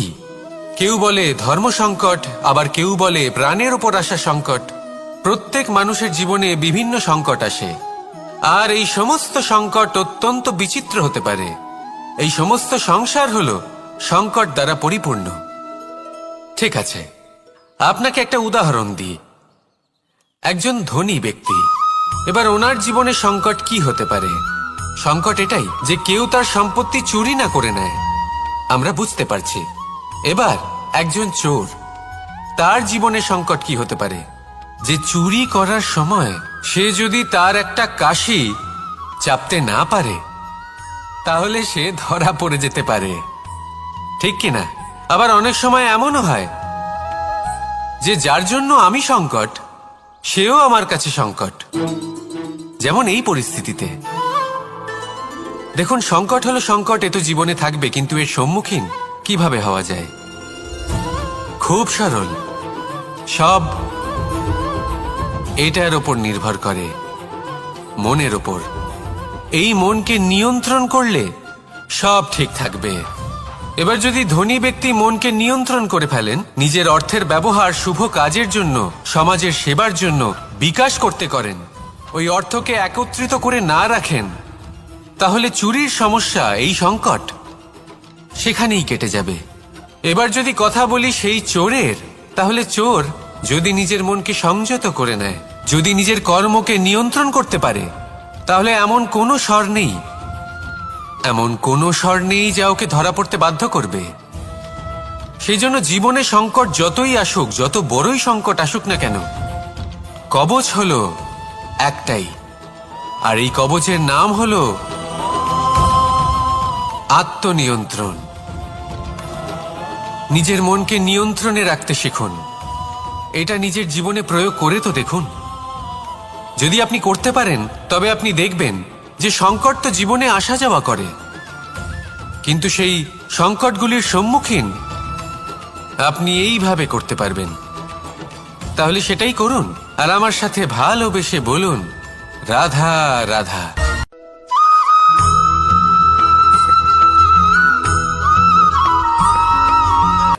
তাই না? মানুষ যখন হিরে নিজের হাতে নেয়, তখন সবার আগে কি খোঁজে? দর্পণ, যাতে তার মধ্যে দিয়ে দেখে সে বুঝতে পারে যে সেই হিরে আদৌ তার শোভাবর্ধন করছে কিনা, তাকে ভালো দেখাচ্ছে কিনা, প্রসাধনের জন্য সেটা ব্যবহার করা ঠিক হবে কিনা। অর্থাৎ হীরের উপস্থিতিতে দর্পণের গুরুত্ব কম হলো না, দর্পণের কারণে হীরের মূল্য বোঝা গেল। আমাদের জীবনেও ঠিক এরকমই ঘটে। আপনারা যদি সংসারে নিজের আশেপাশে দেখেন, এমন অনেক মানুষ দেখতে পাবেন যারা নিজেদের ক্ষেত্রে মহান স্থানে পৌঁছেছেন, নিপুণ এবং শ্রেষ্ঠ হয়েছেন। ছোট মনে করবেন না। আসুন আর আমার সাথে ভালোবেসে বলুন, রাধা রাধা।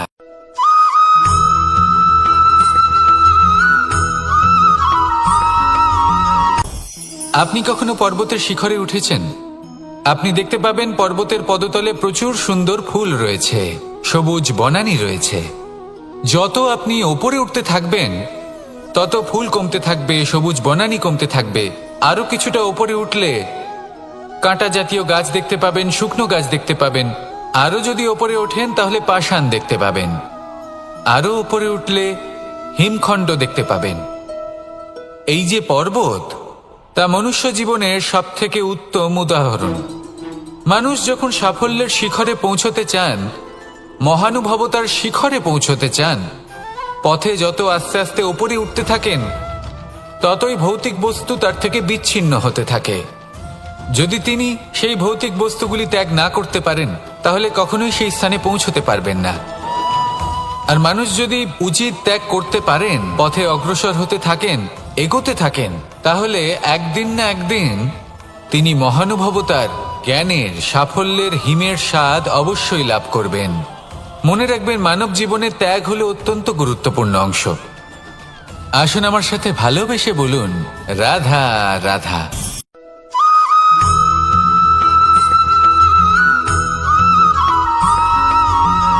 পিতা আর পুত্রের সম্পর্ক অত্যন্ত মধুর হয়ে থাকে। পিতা স্বপ্ন দেখেন, তাকে পূর্ণ করার সকল সম্ভাব্য চেষ্টা করেন, কিন্তু তাও অনেক সময় ওনার স্বপ্ন অপূর্ণ থেকে যায়। তখন পিতা ভাবেন যে স্বপ্ন উনি পূর্ণ করতে পারেননি, ওনার সন্তান তা অবশ্যই পূরণ করবে। যে স্থানে উনি কখনো পৌঁছতে পারেননি, সেই স্থানে ওনার পুত্র অবশ্যই পৌঁছবে। পিতা নিজের সন্তানের ভবিষ্যৎ নিয়ে সেই স্বপ্ন দেখেন, আর যখন সেই সন্তান সামনে এগোতে থাকে, তখন তার দুঃখ হয় না, বরং গর্ব হয়। ওনার ভালো লাগে এটা দেখে যে ওনার সন্তান অনেক উন্নতি করছে। কিন্তু যখন সন্তান নিজের অভিভাবকের শক্তি দেখে, তার যশ দেখে হিংসা করতে থাকে, সমস্যা সেইখানেই শুরু হয়। সেই জন্য সকল সন্তানকে এটা মনে রাখতে হবে, দেখুন, পুত্র হবার সুবাদে, এক সন্তান হবার সুবাদে এটা হলো আপনার অধিকার যে আপনি আপনার পিতার থেকে বেশি উন্নতি করবেন। আপনার পিতাও এটাই চান, কিন্তু সুস্থভাবে এটা করুন। একটা রেখা টেনে নিন যাতে আপনি তাতে এগোতে পারেন আর আপনার পিতার তাতে গর্ববোধ হয়, আর সেই বিষয়ে দুঃখ না হয় যে আমার সন্তান আমাকেই ছোট করার চেষ্টা করছে। ইতিহাস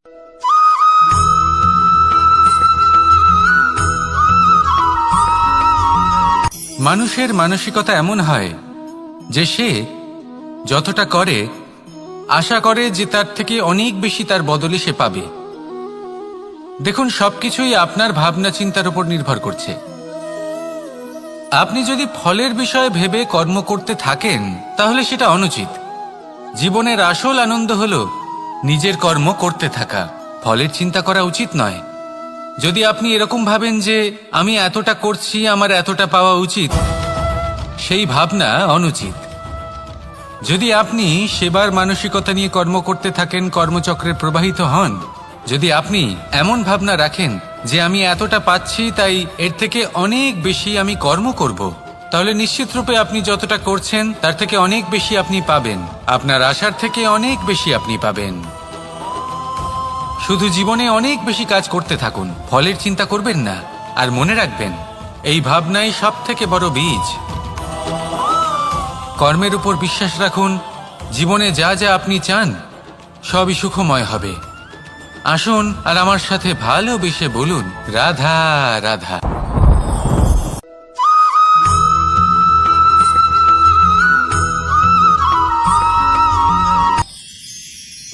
মানুষ তার জীবনে দুই ধরনের পরিস্থিতিকে খুব ভয় পায়। এক, কোনো কারণবশত কারোর সামনে নত হওয়া। দুই, কোনো কারণে নিজের চরিত্র থেকে, নিজের মূল্যবোধ থেকে বিচ্যুত হওয়া। এবার কেন হয় এরকম যে কথায় কথায় কারোর সামনে নত হতে হয়? কেন বারংবার নিজের চরিত্র থেকে চ্যুত হতে হয়? এরকম কেন হয়? এটা তখনই হয় যখন আমাদের শিক্ষা এবং মূল্যবোধের অভাব থাকে। যদি মানুষের মধ্যে প্রকৃত শিক্ষা থাকে তাহলে এই সংসারে কোনো সময় এবং কারোর সামনেই নত হওয়ার কোনো প্রয়োজন নেই। যদি মানুষের মধ্যে মূল্যবোধ থাকে তাহলে তাকে নিজের মূল্যবোধ বা চরিত্র থেকে বিচ্যুত হতে হয় না, তা সে যাই হয়ে যাক না কেন। কোনো বালককে যদি জন্ম থেকেই সুশিক্ষার অধিকারী করা হয়, শিক্ষিত করা হয়, মূল্যবোধের অধিকারী করা হয়, তবে সে এই সংসারে এমন কর্ম করবে যাতে সে নিজেকে, নিজের পরিবারকে, সমগ্র সমাজকে গর্বিত করতে পারে। শিক্ষা লাভ করুন, মূল্যবোধ লাভ করুন এবং আমার সাথে ভালোবেসে বলুন, রাধা রাধা।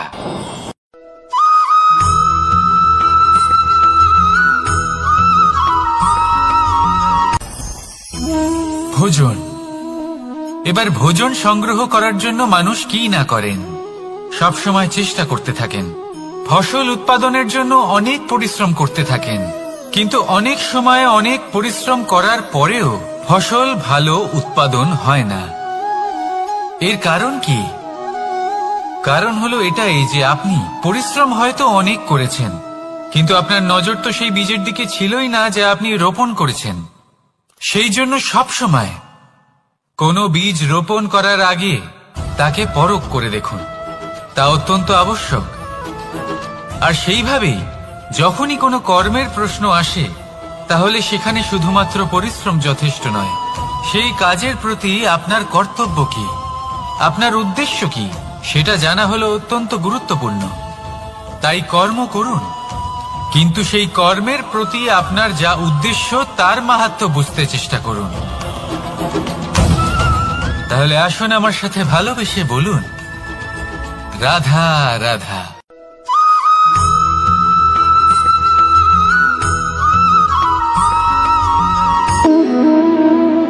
সম্পর্ক হলো আমাদের জীবনের একটি আধার। কিছু সম্পর্ক এমন যা আমরা জন্মসূত্রে লাভ করি, যেমন পরিবার, মা, বাবা। কিছু সম্পর্ক আছে যা আমরা জীবনে অর্জন করে থাকি, তা সে প্রেমের হোক, স্নেহের হোক বা বন্ধুত্বের। এই সকল সম্পর্ক লাভ করার বা গড়ে তোলার 5টি ধাপ রয়েছে।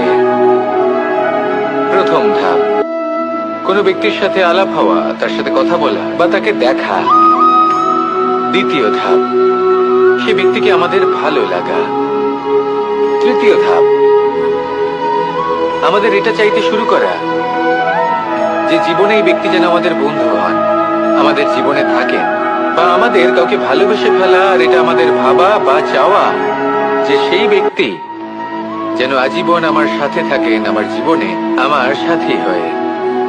চতুর্থ ধাপ, লাভ করা।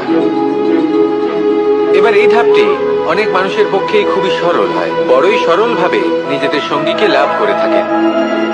কিছু মানুষের জন্য এই ধাপ অত্যন্ত কঠিন হয়ে থাকে।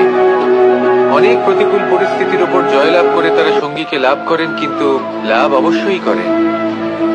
এরপরে আসে পঞ্চম, অন্তিম এবং সব থেকে গুরুত্বপূর্ণ ধাপ। সেটা হলো সেই সম্পর্ক পালন করা। এটা হলো এমন এক বিষয় যা প্রত্যেক মানুষের শেখা উচিত। যদি ব্যক্তি নিজের জীবনে সম্পর্ক রক্ষা করতে শিখে যান, তবে প্রত্যেক সম্পর্ক তার জীবনকে স্বর্গ করে তুলবে। আসুন আর আমার সাথে ভালোবেসে বলুন, রাধা রাধা।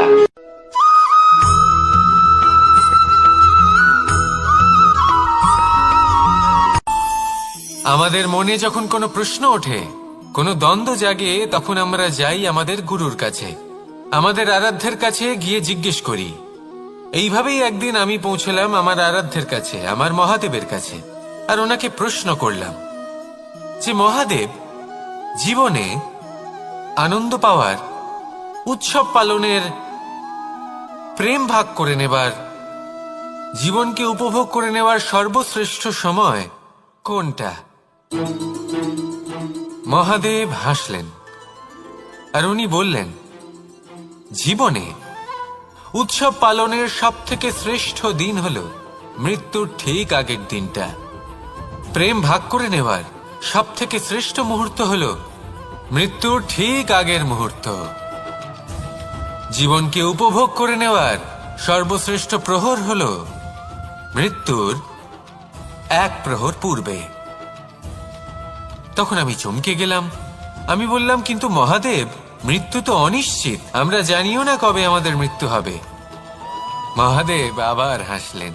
উনি বললেন যে যদি আমরা এভাবে জীবন কাটাই যে আমরা জীবনের প্রত্যেক দিন, প্রত্যেক মুহূর্ত, প্রত্যেক প্রহর শেষ বলে মনে করি, তাহলে আমাদের সমস্ত জীবন আনন্দের সাথেই অতিবাহিত হবে। কি বলেন?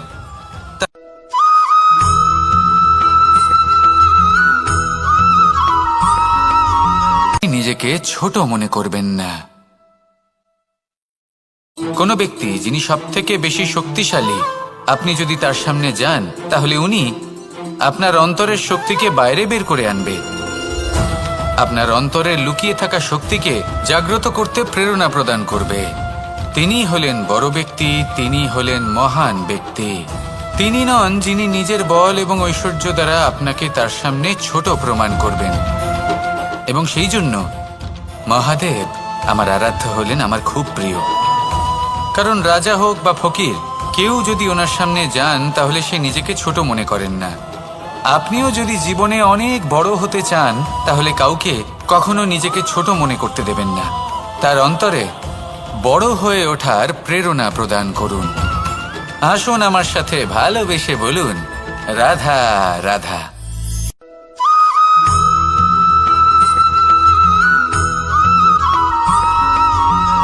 যখন আমরা কোনো বনে প্রবেশ করি, তখন এই সবুজ ঘাস দেখে, এই কোমল ঘাস দেখে আমাদের মন প্রফুল্ল হয়ে ওঠে।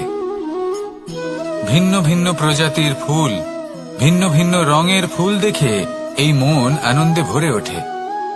এখানে শিশুরা আনন্দ লাভ করে, বড়রা ভোজন গ্রহণ করেন, কথাবার্তা বলেন, হাঁটাহাঁটি করে বেড়ান। এবার ভেবে দেখুন, যখন এই উপবনের নির্মাণ হয়েছিল সেই সময় যদি এই মাটিকে সঠিকভাবে খনন না করা হতো, যদি তাতে সঠিকভাবে বীজ রোপণ না করা হতো, যদি কোনো সংঘর্ষ না হতো, পরিশ্রম না করা হতো, যদি চলতে চলতে পায়ে কাঁটা না বিঁধে যেত, তাহলে এই সুন্দর বন দেখে আমরা কি এই আনন্দ লাভ করতে পারতাম? কখনোই নয়।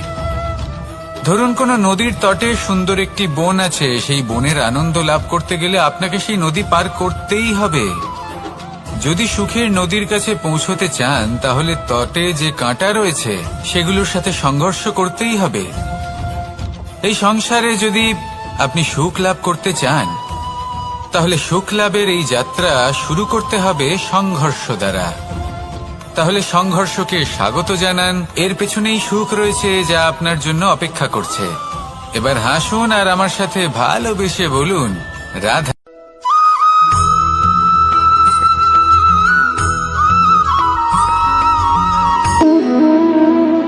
সম্পর্ক হলো আমাদের জীবনের একটি আধার। কিছু সম্পর্ক এমন যা আমরা জন্মসূত্রে লাভ করি, যেমন পরিবার, মা, বাবা। কিছু সম্পর্ক আছে যা আমরা জীবনে অর্জন করে থাকি, তা সে প্রেমের হোক, স্নেহের হোক বা বন্ধুত্বের। এই সকল সম্পর্ক লাভ করার বা গড়ে তোলার 5টি ধাপ রয়েছে। প্রথম ধাপ, কোনো ব্যক্তির সাথে আলাপ হওয়া, তার সাথে কথা বলা বা তাকে দেখা। দ্বিতীয় ধাপ, সে ব্যক্তিকে আমাদের ভালো লাগা। তৃতীয় ধাপ, আমাদের এটা চাইতে শুরু করা যে জীবনে এই ব্যক্তি যেন আমাদের বন্ধু হন, আমাদের জীবনে থাকেন, বা আমাদের কাউকে ভালোবেসে ফেলা আর এটা আমাদের ভাবা বা চাওয়া যে সেই ব্যক্তি যেন আজীবন আমার সাথে থাকেন, আমার জীবনে আমার সাথী হয়ে। চতুর্থ ধাপ, লাভ করা। এবার এই ধাপটি অনেক মানুষের পক্ষেই খুবই সরল হয়, বড়ই সরল ভাবে নিজেদের সঙ্গীকে লাভ করে থাকেন। কিছু মানুষের জন্য এই ধাপ অত্যন্ত কঠিন হয়ে থাকে। অনেক প্রতিকূল পরিস্থিতির উপর জয়লাভ করে তারা সঙ্গীকে লাভ করেন, কিন্তু লাভ অবশ্যই করেন। এরপরে আসে পঞ্চম, অন্তিম এবং সব থেকে গুরুত্বপূর্ণ ধাপ। সেটা হলো সেই সম্পর্ক পালন করা। এটা হলো এমন এক বিষয় যা প্রত্যেক মানুষের শেখা উচিত। যদি ব্যক্তি নিজের জীবনে সম্পর্ক রক্ষা করতে শিখে যান, তবে প্রত্যেক সম্পর্ক তার জীবনকে স্বর্গ করে তুলবে। আসুন আর আমার সাথে ভালোবেসে বলুন রাধা রাধা।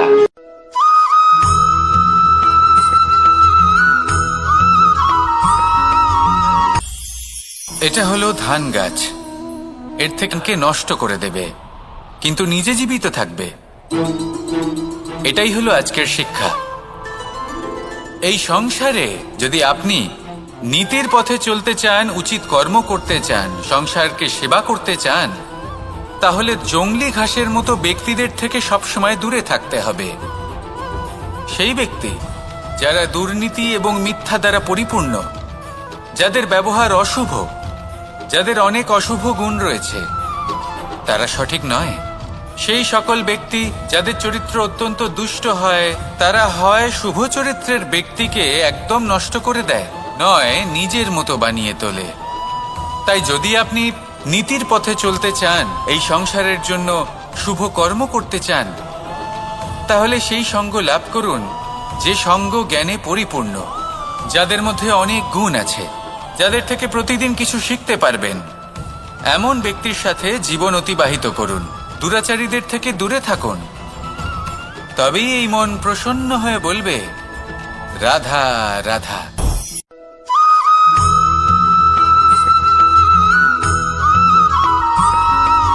মানুষের একটি সমস্যা আছে যে মানুষ সাফল্যকে মাপতে থাকেন, লক্ষ্যপ্রাপ্তিকে মাপতে থাকেন এবং তার তুলনা করতে থাকেন যে ও এত কিছু পেল আর আমি পেলাম না,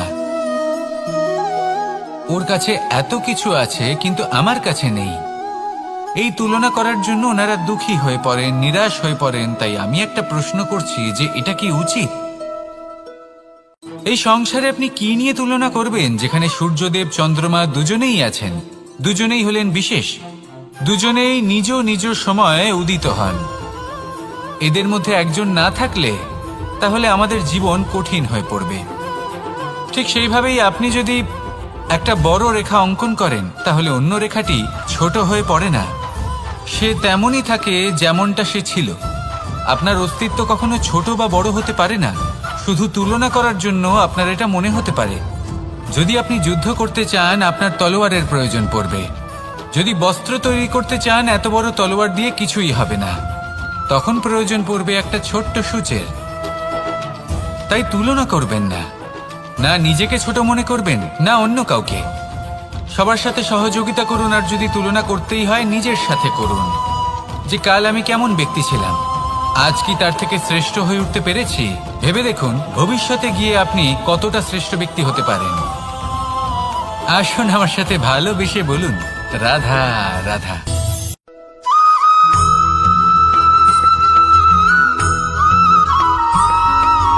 ফিরে আসছিলেন এবং তাদের ফেরার পথে হঠাৎ করে কোথাও থেকে একটি বাছুর চলে এলো। এই দুই বোন ভয়ভীত হয়ে গেলেন, আর তাদের হাত থেকে সেই আটা পড়ে গেল, মাটিতে মিশে গেল। এবার এই পুরো ঘটনাক্রমে যদি কারোর বিন্দুমাত্র লাভ হয়ে থাকে, বিন্দুমাত্র আনন্দ পেয়ে থাকে, তাহলে সে কে? সেই ছোট বোন, যিনি মাঝে মাঝেই গমের দানা তুলছিলেন এবং খাচ্ছিলেন। কিছুটা হলেও উনি আনন্দ লাভ করেছিলেন। এবার এরকমই হলো আমাদের জীবনে ভক্তি এবং ভালোবাসা সংক্রান্ত বিষয়। মানুষ নিজের জীবনের দৈনিক কাজে এতটাই ব্যস্ত হয়ে পড়েন, প্রত্যেক দিন শুধু কাজ কাজ কাজ কাজ করতে থাকেন, আর তাতে ভক্তি এবং ভালোবাসার জন্য সময় বার করতেই পারেন না। দেখুন, জীবনে ভক্তি আর প্রেমের এই যে ছোট ছোট মুহূর্ত আছে, এগুলো যদি আপনি যাপন করতে পারেন তাহলে তাতেই আপনি তৃপ্তি লাভ করবেন। বাকি সবই আপনার ব্যর্থ বলেই মনে হবে। জীবনে যখনই আপনি কোনো কাজ করবেন, ঈশ্বরের প্রতি সমর্পিত হয়ে সেই কাজ করুন। আর যখনই সময় পাবেন, তাহলে সেই সময় নিজের আপনজনদের দিন, যাদের আপনি ভালোবাসেন, তাদের প্রতি যত্নবান হন, তাদের শুভাকাঙ্ক্ষী হন। এই প্রেম আর ভক্তির ছোট ছোট মুহূর্তগুলো আপনার জীবনকে চরিতার্থ করে তুলবে। আসুন আমার সাথে ভালোবেসে বলুন রাধা রাধা।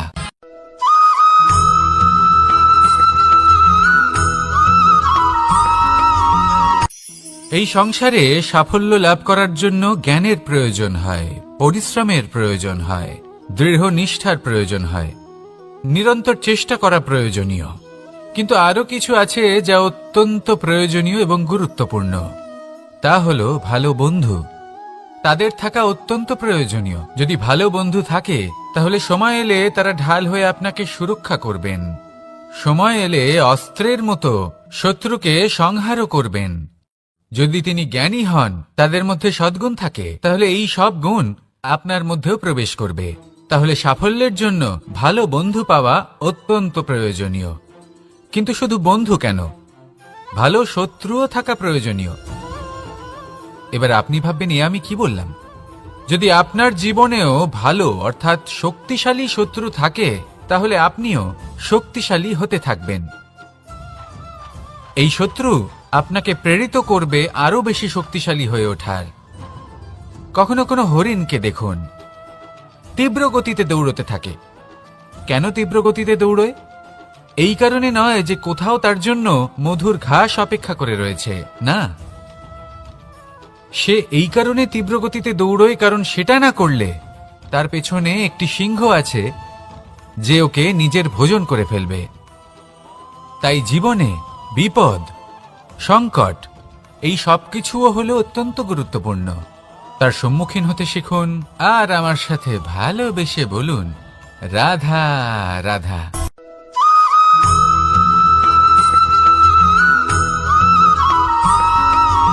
জীবনে অগ্রসর হওয়ার জন্য আমাদের ভিন্ন মানুষ ভিন্ন ভিন্ন বিকল্প চয়ন করে। যদি আমি আপনাকে বলি, তাহলে জয় আর পরাজয়ের মন্ত্র দুটো শব্দের উপর নির্ভর করে, মেনে নেওয়া আর দৃঢ় হওয়া। যদি মেনে নেন, তাহলে হেরে যাবেন। যদি দৃঢ় হন, তাহলে নিশ্চিত রূপে জয়ী হবেন। যদি কখনো আপনি ক্লান্ত হয়ে ওঠেন, আপনি দুঃখী হন, পুরোপুরি ভেঙে পড়েছেন, তখন মেনে নেবেন না যে আপনি ভেঙে পড়েছেন, নয়তো হেরে যাবেন। তখন উল্টে স্থির করবেন যে যাই হয়ে যাক না কেন, আমি জয়ী হবই। আর আপনি দেখবেন যে জয় নিশ্চিত রূপে আপনার কাছেই আসবে। তাহলে এই কথা মনে রাখবেন আর আমার সাথে ভালোবেসে বলবেন রাধা রাধা।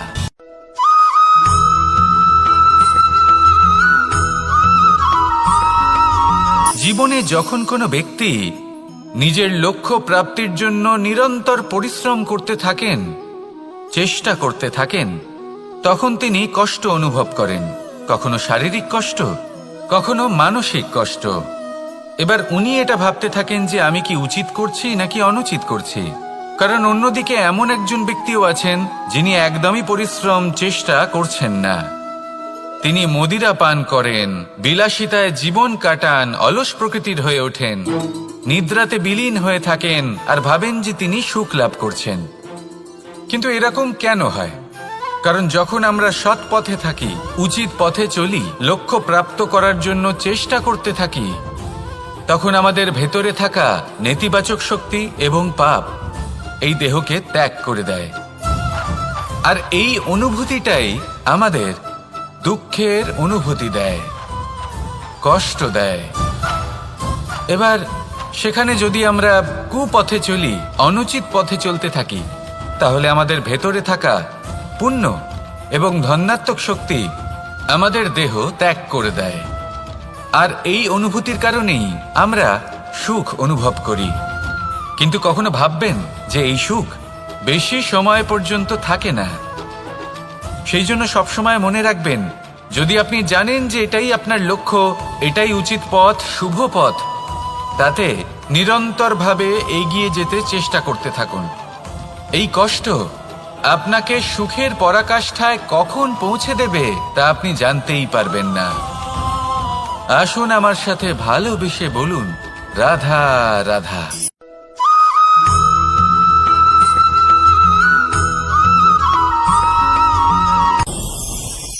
ভয়ের সাথে আমরা সবাই পরিচিত, কষ্ট আমরা সবাই পেয়েছি। কখনো কখনো আমরা অসুস্থ হয়ে পড়ি, আর এমন সময় হলে মাতার মমতা, কখনো বাবার স্নেহ, কখনো বন্ধুদের পাশে থাকার অনুভূতি আমাদের রোগ নিরাময়ে সাহায্য করে।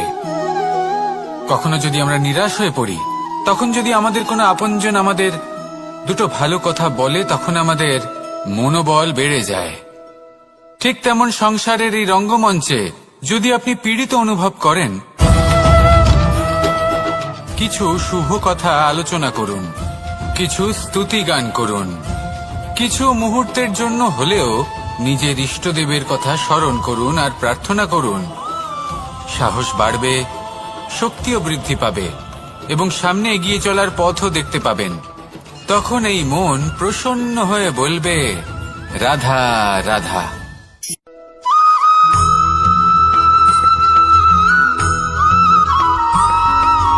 প্রত্যেক মানুষ নিজেও কোনো দাসকে দেখুন, ওকে দেখে লোকে বলে যে ওর ভবিষ্যৎ সেটাই হতে পারে, অনুমান করে ফেলেন।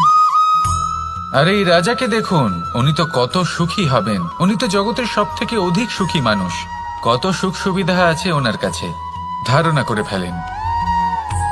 তবে সত্য তো এটাই যে কারোর ব্যক্তিত্বের বিষয়ে, তাদের ভবিষ্যতের বিষয়ে আপনি পূর্ণ সত্য কখনোই বলতে পারবেন না, শুধু অনুমান করতে পারবেন। আর এই অনুমান করে সত্যি কোনো লাভ হয় না, কারণ এই কাল সেটা হলো অত্যন্ত শক্তিশালী। কালো থেকে কালোতর কয়লাকেও হীরেতে পরিণত করতে পারে, অনেক বড় বড় রাজাকেও বিদূষক বানিয়ে ফেলতে পারে এক মুহূর্তেই। তাহলে আপনি অনুমান করে কি লাভ? কি পেলেন অনুমান করে? সেই জন্য কারোর বিষয়ে কোনো অনুমান করবেন না, তার ভবিষ্যতের বিষয়ে অনুমান করতে যাবেন না, কারোর বিষয়ে কোনো ধারণা করে নেবেন না। কিছু করতে হলে ভালোবাসুন, সবার মধ্যে ভালোবাসা ছড়ান, সবার মধ্যে ধনাত্মক ভাব ছড়ান। এই মন প্রসন্ন হয়ে বলবে, রাধা রাধা।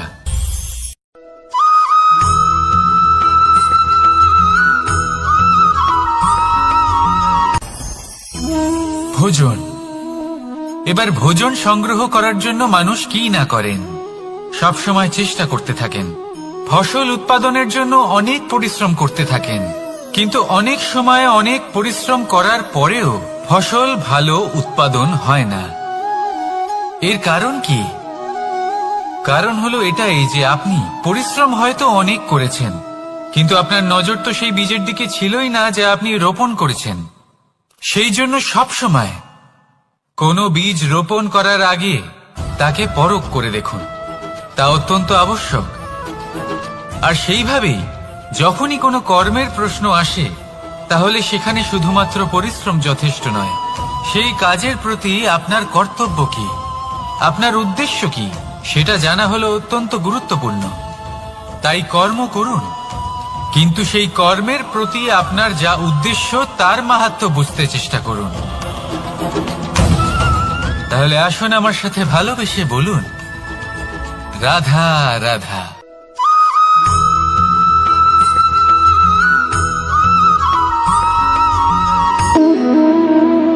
সম্পর্ক হলো আমাদের জীবনের একটি আধার। কিছু সম্পর্ক এমন যা আমরা জন্মসূত্রে লাভ করি, যেমন পরিবার, মা, বাবা। কিছু সম্পর্ক আছে যা আমরা জীবনে অর্জন করে থাকি, তা সে প্রেমের হোক, স্নেহের হোক বা বন্ধুত্বের। এই সকল সম্পর্ক লাভ করার বা গড়ে তোলার 5টি ধাপ রয়েছে। প্রথম ধাপ, কোনো ব্যক্তির সাথে আলাপ হওয়া, তার সাথে কথা বলা বা তাকে দেখা। দ্বিতীয় ধাপ, সে ব্যক্তিকে আমাদের ভালো লাগা। তৃতীয় ধাপ, আমাদের এটা চাইতে শুরু করা যে জীবনে এই ব্যক্তি যেন আমাদের বন্ধু হন, আমাদের জীবনে থাকেন, বা আমাদের কাউকে ভালোবেসে ফেলা। আর এটা আমাদের ভাবা বা চাওয়া যে সেই ব্যক্তি যেন আজীবন আমার সাথে থাকেন, আমার জীবনে আমার সাথী হয়ে। চতুর্থ ধাপ, লাভ করা। এবার এই ধাপটি অনেক মানুষের পক্ষেই খুবই সরল হয়, বড়ই সরল ভাবে নিজেদের সঙ্গীকে লাভ করে থাকেন। কিছু মানুষের জন্য এই ধাপ অত্যন্ত কঠিন হয়ে থাকে। অনেক প্রতিকূল পরিস্থিতির উপর জয়লাভ করে তারা সঙ্গীকে লাভ করেন, কিন্তু লাভ অবশ্যই করেন। এরপরে আসে পঞ্চম, অন্তিম এবং সব থেকে গুরুত্বপূর্ণ ধাপ। সেটা হলো সেই সম্পর্ক পালন করা। এটা হলো এমন এক বিষয় যা প্রত্যেক মানুষের শেখা উচিত। যদি ব্যক্তি নিজের জীবনে সম্পর্ক রক্ষা করতে শিখে যান, তবে প্রত্যেক সম্পর্ক তার জীবনকে স্বর্গ করে তুলবে। আসুন আর আমার সাথে ভালোবেসে বলুন, রাধা রাধা।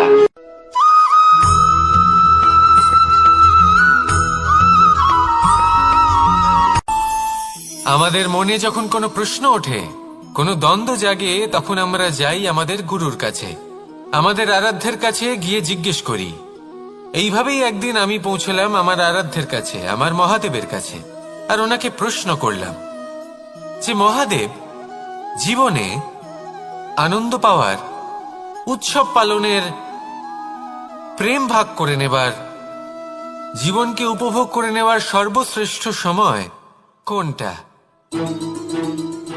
মহাদেব হাসলেন আর উনি বললেন, জীবনে উৎসব পালনের সব থেকে শ্রেষ্ঠ দিন হল মৃত্যুর ঠিক আগের দিনটা।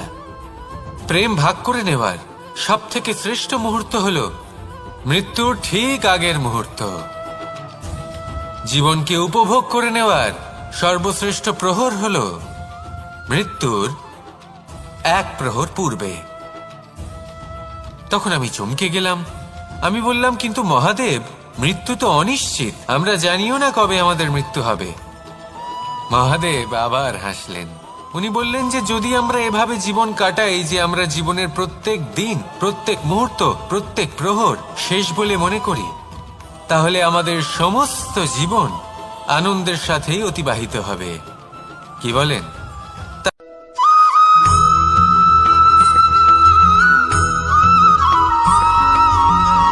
এইসব বেশি গুরুত্ব থাকে না, কিন্তু যখন অসংখ্য পাথরের টুকরো একত্রিত হয় তখন তা পর্বতের আকার ধারণ করে।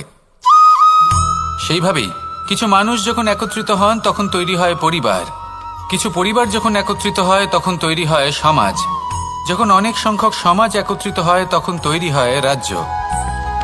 এবার এই রাজ্যের সব থেকে গুরুত্বপূর্ণ ব্যক্তি হতে পারেন রাজা, কিন্তু তাও সেই রাজা একা কিছু করতে পারেন না। যুদ্ধ লড়ার সময় তারও নিজের সৈন্যদলকে প্রয়োজন পড়ে।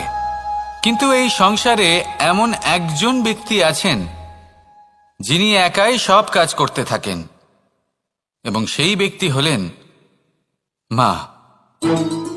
আমাদের জীবনে একজন পিতার ভূমিকা কিন্তু নিঃসন্দেহে অমূল্য।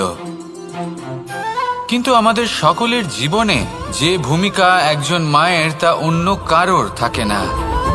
একজন মা একাই সন্তানকে বড় করতে পারেন, সংস্কারী করে তুলতে পারেন, তার জন্য পরিশ্রম করেন।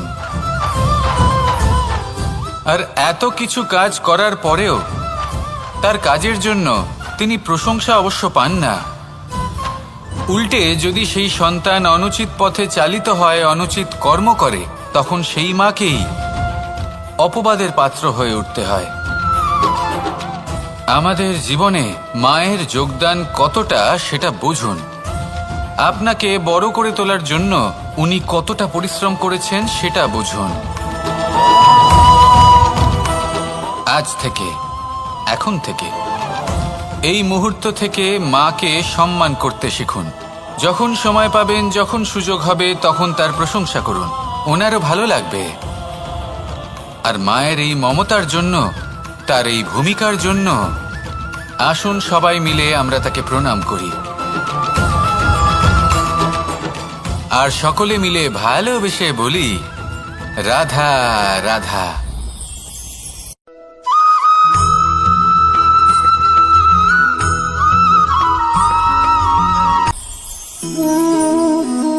শক্তি এক অত্যন্ত বিচিত্র বস্তু, বা বলতে পারেন অনুভূতি। পিতা সবসময় চান যেন তিনি তার শক্তি পুত্রকে। আসুন আপনাকে সহজে বোঝাই।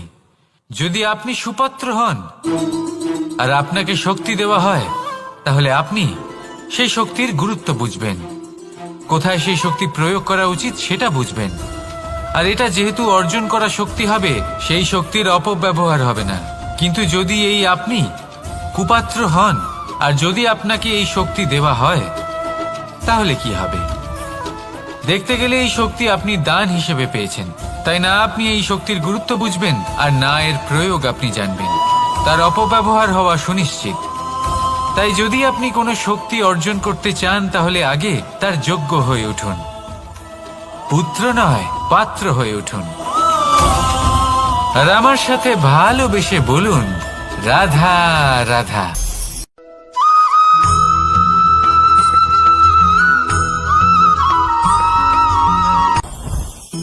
জীবনে কিছু শেখা অত্যন্ত গুরুত্বপূর্ণ।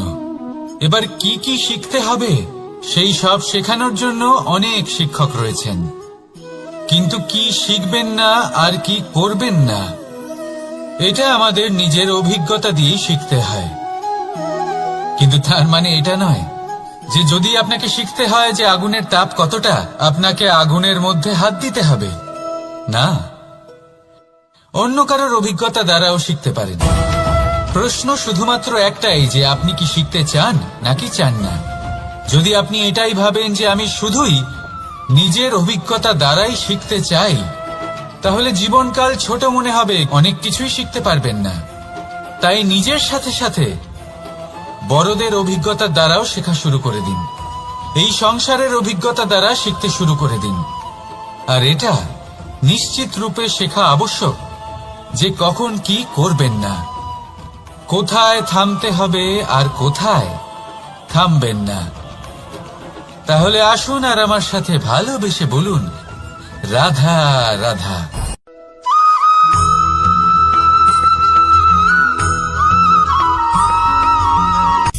সূচের শেষে একটি ছিদ্র থাকে, যার দ্বারা আমরা এই সুতো পরাতে পারি। আর তারপর সূচের সাহায্যে এই সুতো দিয়ে বস্ত্র সেলাই করা যায়। কিন্তু যদি সুতোটা সোজা করে ধরা না হয়, তাহলে সূচে কখনো এই সুতো পরানোই সম্ভব নয়। যদি এতে কোনো গিঁট পড়ে, তখন তা কখনোই এই ছিদ্র দ্বারা প্রবেশ করা সম্ভব নয়। ঠিক এইভাবেই যদি আপনি কারোর জীবনে প্রবেশ করতে চান, কারোর অন্তরে প্রবেশ করতে চান, তাহলে আপনাকেও সহজ থাকতে হবে। এতে কোনো গিঁট থাকলে চলবে না, অর্থাৎ মনে যাতে কোনো মালিন্য না থাকে, যেন কোনো কুচিন্তা না থাকে। যদি এসব থাকে, তাহলে আপনি কখনো কারোর জীবনে প্রবেশ করতে পারবেন না। আর যদি কোনোভাবে আপনি প্রবেশ করেও যান, তাহলে তার মনে ঘর করতে পারবেন না। নিজেকে এই সুতোর মতন করে তুলুন, সহজ। মনে যেন কোনো কুচিন্তা না থাকে, সবার প্রতি যেন সদ্ভাবনা থাকে, শুভ চিন্তা থাকে। এমনটা করতে থাকুন। এমন একটা দিন আসবে যেদিন এই সমস্ত সংসারের ব্যক্তির মনে আপনি বাস করবেন, আর তখন এই মন প্রসন্ন হয়ে বলবে, রাধা রাধা।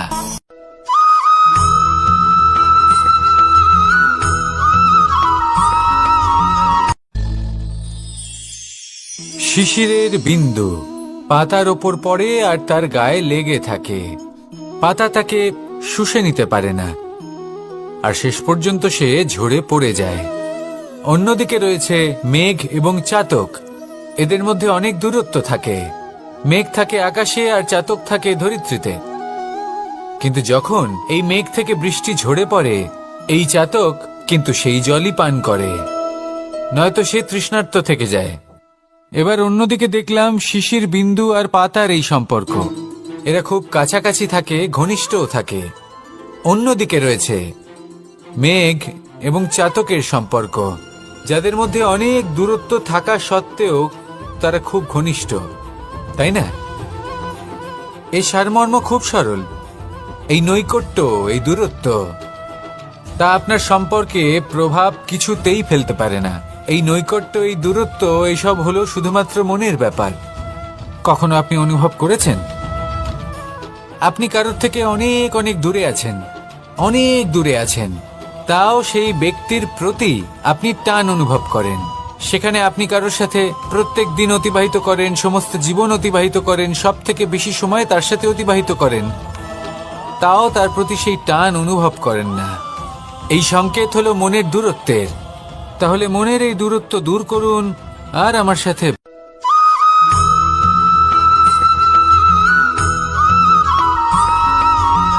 এই সংসারে সব থেকে বড় ব্যক্তি কে? আপনি বলবেন, এই কেমন ধরনের প্রশ্ন? কিন্তু এটা হলো সব থেকে উচিত প্রশ্ন। কেউ এর উত্তর দেবে যে সেই মহাপ্রতাপী রাজা, তিনি হলেন সব থেকে বড় ব্যক্তি, সেই বড় রাজনীতিবিদ, তিনিই সব থেকে বড় ব্যক্তি। আমি আপনাকে জানাই যে সংসারের সব থেকে বড় ব্যক্তি হলেন তিনি, যার সাথে দেখা করলে আপনি নিজেকে ছোট মনে করবেন না। কোন ব্যক্তি যিনি সব থেকে বেশি শক্তিশালী, আপনি যদি তার সামনে যান, তাহলে উনি আপনার অন্তরের শক্তিকে বাইরে বের করে আনবে, আপনার অন্তরের লুকিয়ে থাকা শক্তিকে জাগ্রত করতে প্রেরণা প্রদান করবে।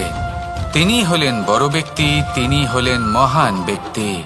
তিনি নন যিনি নিজের বল এবং ঐশ্বর্য দ্বারা আপনাকে তার সামনে ছোট প্রমাণ করবেন। এবং সেই জন্য মহাদেব আমার আরাধ্য হলেন আমার খুব প্রিয়। কারণ রাজা হোক বা ফকির, কেউ যদি ওনার সামনে যান তাহলে সে নিজেকে ছোট মনে করেন না। আপনিও যদি জীবনে অনেক বড় হতে চান, তাহলে কাউকে কখনো নিজেকে ছোট মনে করতে দেবেন না। তার অন্তরে বড় হয়ে ওঠার প্রেরণা প্রদান করুন। আসুন আমার সাথে ভালোবেসে বলুন, রাধা রাধা।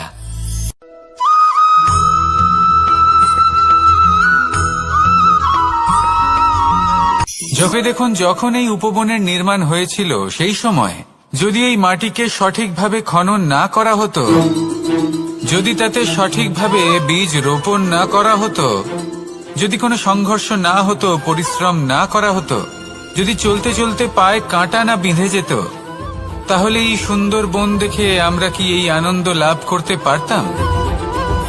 কখনোই নয়। ধরুন কোনো নদীর তটে সুন্দর একটি বন আছে, সেই বনের আনন্দ লাভ করতে গেলে আপনাকে সেই নদী পার করতেই হবে। যদি সুখের নদীর কাছে পৌঁছতে চান, তাহলে তটে যে কাঁটা রয়েছে সেগুলোর সাথে সংঘর্ষ করতেই হবে। এই সংসারে যদি আপনি সুখ লাভ করতে চান, তাহলে সুখ লাভের এই যাত্রা শুরু করতে হবে সংঘর্ষ দ্বারা। তাহলে সংঘর্ষকে স্বাগত জানান, এর পেছনেই সুখ রয়েছে যা আপনার জন্য অপেক্ষা করছে। এবার হাসুন আর আমার সাথে ভালোবেসে বলুন, রাধা।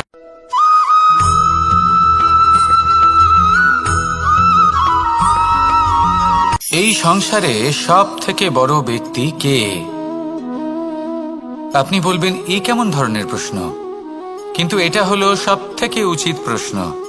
কেউ এর উত্তর দেবে যে সেই মহাপ্রতাপী রাজা, তিনি হলেন সব থেকে বড় ব্যক্তি, সেই বড় রাজনীতিবিদ, তিনিই সব থেকে বড় ব্যক্তি। আমি আপনাকে জানাই যে সংসারের সব থেকে বড় ব্যক্তি হলেন তিনি, যার সাথে দেখা করলে আপনি নিজেকে ছোট মনে করবেন না। কোনো ব্যক্তি যিনি সবথেকে বেশি শক্তিশালী, আপনি যদি তার সামনে যান তাহলে উনি আপনার অন্তরের শক্তিকে বাইরে বের করে আনবে, আপনার অন্তরের লুকিয়ে থাকা শক্তিকে জাগ্রত করতে প্রেরণা প্রদান করবে। তিনি হলেন বড় ব্যক্তি, তিনি হলেন মহান ব্যক্তি। তিনি নন যিনি নিজের বল এবং ঐশ্বর্য দ্বারা আপনাকে তার সামনে ছোট প্রমাণ করবেন। এবং সেই জন্য মহাদেব আমার আরাধ্য হলেন আমার খুব প্রিয়। কারণ রাজা হোক বা ফকির, কেউ যদি ওনার সামনে যান তাহলে সে নিজেকে ছোট মনে করেন না। আপনিও যদি জীবনে অনেক বড় হতে চান তাহলে কাউকে কখনো নিজেকে ছোট মনে করতে দেবেন না। তার অন্তরে বড় হয়ে ওঠার প্রেরণা প্রদান করুন। আসুন আমার সাথে ভালোবেসে বলুন, রাধা রাধা।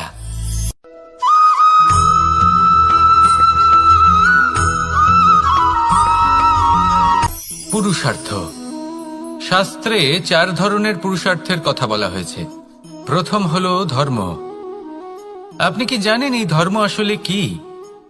আপনার কি মনে হয় ধর্ম আসলে কি? কোনো বিশেষ ঈশ্বরকে মানাই কি ধর্ম বলা হয়? নাকি কোনো বিশেষ রীতি পালন করাই হলো ধর্ম? নাকি কোনো বিশেষ সাহিত্যকে সর্বশ্রেষ্ঠ মনে করাই হলো ধর্ম? না, ধর্ম হলো সেটা যাকে ধারণ করা যেতে পারে। আর ধারণ শুধু সেটাই করা যায় যা পবিত্র। পবিত্র শুধু তাকেই বলা হয় যা নিঃস্বার্থ, যার মধ্যে শাসন করার কোনো ইচ্ছে নেই, যা সরলভাবেই প্রবাহমান, জল এবং বায়ুর মতো। যখন কোনো ব্যক্তি ধর্মকে ধারণ করেন এবং সেই ধর্ম সেই ব্যক্তিকে রক্ষা করে, তখন তাকে ধর্ম বলা হয়। ধর্ম যা রক্ষা করে অহংকার থেকে, খারাপ চিন্তার হাত থেকে। সেই জন্য পুরুষার্থ গড়ে তোলার আগে, ধর্ম পালন করার আগে ধর্মের প্রকৃত অর্থ কি সেটা বুঝে নিন। এটা জেনে রাখুন যে সমস্ত ধর্মের আধার, সমস্ত ধর্মের ভিত শুধুমাত্র ভালোবাসা। আসুন আর এই ভালোবাসার সাথেই বলুন, রাধা রাধা।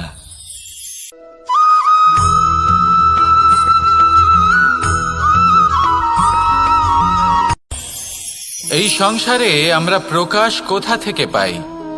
এর উত্তর বড়ই সরল।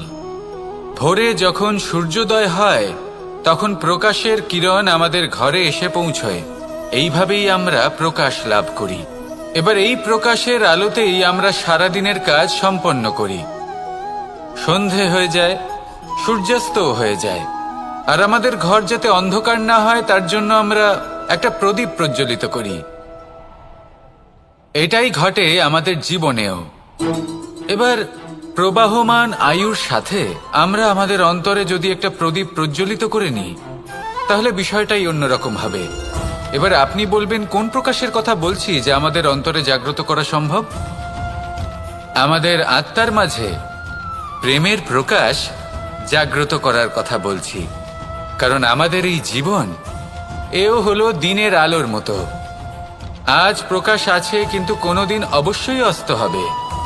কিন্তু অস্ত হবার আগে যদি আমরা আমাদের আত্মার মাঝে প্রেমের এই প্রকাশ উজ্জ্বলিত করে নিই তাহলে আমাদের সন্ধ্যাকালও আমরা আনন্দে এবং প্রেমে যাপন করব। তাহলে আসুন আর আমার সাথে ভালোবেসে বলুন, রাধা রাধা।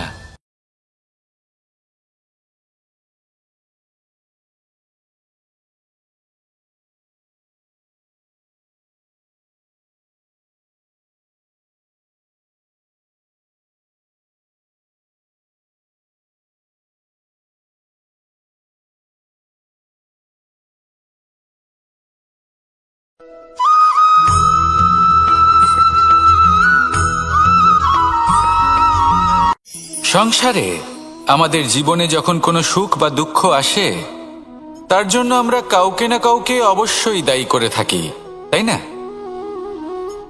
এই ব্যক্তি আমাদের সাথে এরকম কাজ করেছেন তাই আমার সাথে এমন হলো। ওই ব্যক্তি যদি এমনটা না করতেন তাহলে আজ আমি ওই স্থানে পৌঁছতে পারতাম। সবই আপনার দৃষ্টিভঙ্গির ওপর নির্ভরশীল। আর যদি আপনার দৃষ্টিভঙ্গি এমন হয় তাহলে তা অনুচিত। সত্যি কথা বলতে এই সংসারে ভিন্ন ভিন্ন ধরনের মানুষ আছে। এটা আপনার উপর নির্ভর করছে কিভাবে তাদের স্বাগত জানাবেন। একবার ভাবুন, আমি আমার দুটো হাত সামনে নিয়ে এলাম, দুটো মুঠো খুলে দিলাম। দুই প্রকারের মানুষ আসবেন, কিছু না কিছু দিয়ে যাবেন। এই মুঠো যদি আমি বন্ধ করে দিই, তাহলে না কেউ আমাকে কিছু দিতে পারবে, না আমার কিছু যাবে আসবে। নিশ্চয়ই বুঝতে পারছেন এই দুই ধরনের ব্যক্তি কারা এবং তারা কি দিয়ে যান। আমি যদি নিজের মুঠো খুলে দিই, তাহলে কিছু ভালো মানুষ আসবেন, আমাকে আনন্দ, সন্তুষ্টি, জ্ঞান প্রদান করে যাবেন, ভালো অভিজ্ঞতা দিয়ে যাবেন। কোনো খারাপ ব্যক্তি যদি আসেন, তাহলে তিনিও খারাপ অভিজ্ঞতা দেবেন, যার থেকে আমি শিক্ষা লাভ করব। এই সব কিছু আমি লাভ করতে পারি। মুঠো যদি বন্ধ করে রাখি, তাহলে আমি কিছুই পাবো না। দেখুন, এই সংসারে প্রত্যেকের জীবনে এইরকম। প্রত্যেকের জীবনে সবকিছুই আছে, ভালো খারাপ দুই মানুষই আছে, ভালো অভিজ্ঞতা আছে, খারাপ অভিজ্ঞতা আছে। নির্ভর করছে আপনার উপর যে আপনি কি করবেন, এনাদের স্বাগত কিভাবে জানাবেন, কার থেকে কি বুঝবেন, কি শিখতে পারবেন, আর কোন দৃষ্টিভঙ্গি নিয়ে অগ্রসর হবেন। এটাই নির্ধারণ করবে যে আপনার জীবন কেমন হবে। আসুন আমার সাথে ভালোবেসে বলুন, রাধা রাধা।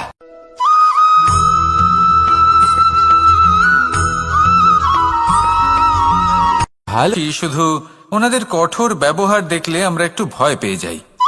এবার ওনাদের এই কঠোর ব্যবহার আমাদের ভালো না লাগলেও অত্যন্ত আবশ্যক, কারণ মাতার থেকে আমরা যে শক্তি লাভ করি তা যেন নিয়ন্ত্রণ হারিয়ে বিধ্বংসী না হয়ে ওঠে। আমরা যেন কোনো কুপথে না চলে যাই, আমরা কখনো যেন দোষ না করে ফেলি। শুধু সেই জন্য পিতা এবং গুরু একটু কঠোর হয়ে ওঠেন, এবং ওনাদের এই কঠোর আচরণ ভবিষ্যতে গিয়ে আমরা অবশ্যই বুঝতে পারি। জীবনে কিছু বছর আমরা এগিয়ে যাই, আর তারপর আমরা বুঝতে পারি যে বাবা এবং গুরু আমাদের যথেষ্ট ভালোবাসতেন, কিন্তু ওনাদের ভালোবাসার বহিঃপ্রকাশ আলাদা। প্রয়োজনীয় হলো এটা দেখার, এটা বোঝার যে শুরু থেকে আমাদের প্রতি ওনাদের আচরণ কেমন ছিল। ওনাদের কঠোর হওয়ার পেছনে ওনাদের ভালোবাসাটা বোঝার চেষ্টা করুন, ওনাদের চিন্তাটা বোঝার চেষ্টা করুন, ওনাদের পথপ্রদর্শনের আড়ালে আপনার ভবিষ্যতের জন্য যে পরিকল্পনা ওনারা করেছেন সেটা বোঝার চেষ্টা করুন। তখন আপনারা বুঝতে পারবেন ওনাদের ভালোবাসাকে। আপনার মনের মধ্যে আপনা থেকেই ওনাদের প্রতি সম্মান জেগে উঠবে। নিজের পিতা এবং নিজের গুরু এই দুজনের প্রতি কৃতজ্ঞতা প্রকাশ করুন, আর আমার সাথে ভালোবেসে বলুন, রাধা রাধা।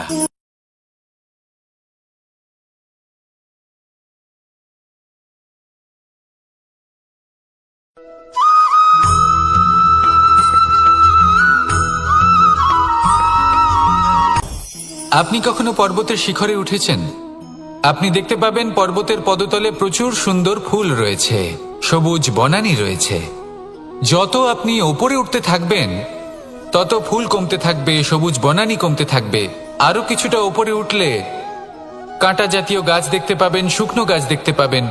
আরো যদি ওপরে ওঠেন তাহলে পাষাণ দেখতে পাবেন। আরো ওপরে উঠলে হিমখণ্ড দেখতে পাবেন। এই যে পর্বত, তা মনুষ্য জীবনের সবথেকে উত্তম উদাহরণ। মানুষ যখন সাফল্যের শিখরে পৌঁছতে চান, মহানুভবতার শিখরে পৌঁছতে চান, পথে যত আস্তে আস্তে উপরে উঠতে থাকেন, ততই ভৌতিক বস্তু তার থেকে বিচ্ছিন্ন হতে থাকে। যদি তিনি সেই ভৌতিক বস্তুগুলি ত্যাগ না করতে পারেন, তাহলে কখনোই সেই স্থানে পৌঁছতে পারবেন না। আর মানুষ যদি উচিত ত্যাগ করতে পারেন, পথে অগ্রসর হতে থাকেন, এগোতে থাকেন, তাহলে একদিন না একদিন তিনি মহানুভবতার, জ্ঞানের, সাফল্যের হিমের স্বাদ অবশ্যই লাভ করবেন। মনে রাখবেন, মানব জীবনের ত্যাগ হলো অত্যন্ত গুরুত্বপূর্ণ অংশ। আসুন আমার সাথে ভালোবেসে বলুন, রাধা রাধা।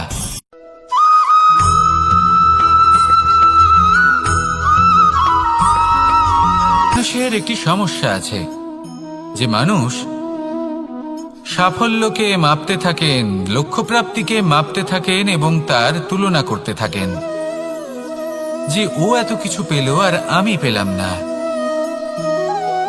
ওর কাছে এত কিছু আছে কিন্তু আমার কাছে নেই।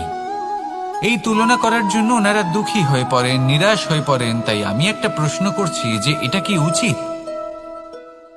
এই সংসারে আপনি কি নিয়ে তুলনা করবেন, যেখানে সূর্যদেব চন্দ্রমা দুজনেই আছেন, দুজনেই হলেন বিশেষ, দুজনেই নিজ নিজ সময়ে উদিত হন।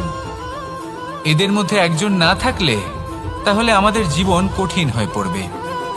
ঠিক সেইভাবেই আপনি যদি একটা বড় রেখা অঙ্কন করেন, তাহলে অন্য রেখাটি ছোট হয়ে পড়ে না, সে তেমনই থাকে যেমনটা সে ছিল। আপনার অস্তিত্ব কখনো ছোট বা বড় হতে পারে না, শুধু তুলনা করার জন্য আপনার এটা মনে হতে পারে।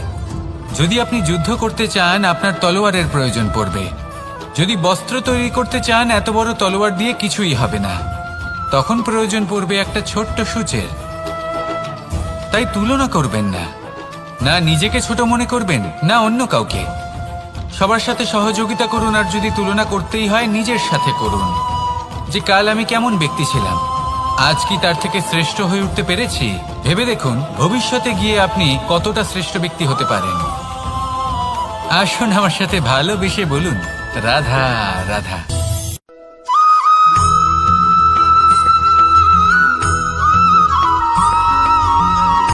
জীবন কিসের উপর নির্ভরশীল? ধনের ওপর, বৈভবের অনুভব যদি আপনি করতে চান, তাহলে তা পাবেন শুধু একতার দ্বারা, সংগঠনের। এই সংসারে যদি আমাদের স্বপ্ন এই সংসারের দুঃখ হরণ করার জন্য, এই সংসারে সুখ বিতরণ করার জন্য হয়, তবেই আমাদের প্রগতি সম্ভব। যদি আমাদের এই স্বপ্ন শুধুই আমাদের এবং আমাদের স্বার্থ সিদ্ধির জন্য হয়, তাহলে এই স্বপ্ন আমাদের অন্ধ করে দেবে, আমাদের অন্ধকারের পথে নিয়ে যাবে, আর আমরাও সেই কীটের মতো হয়ে যাব।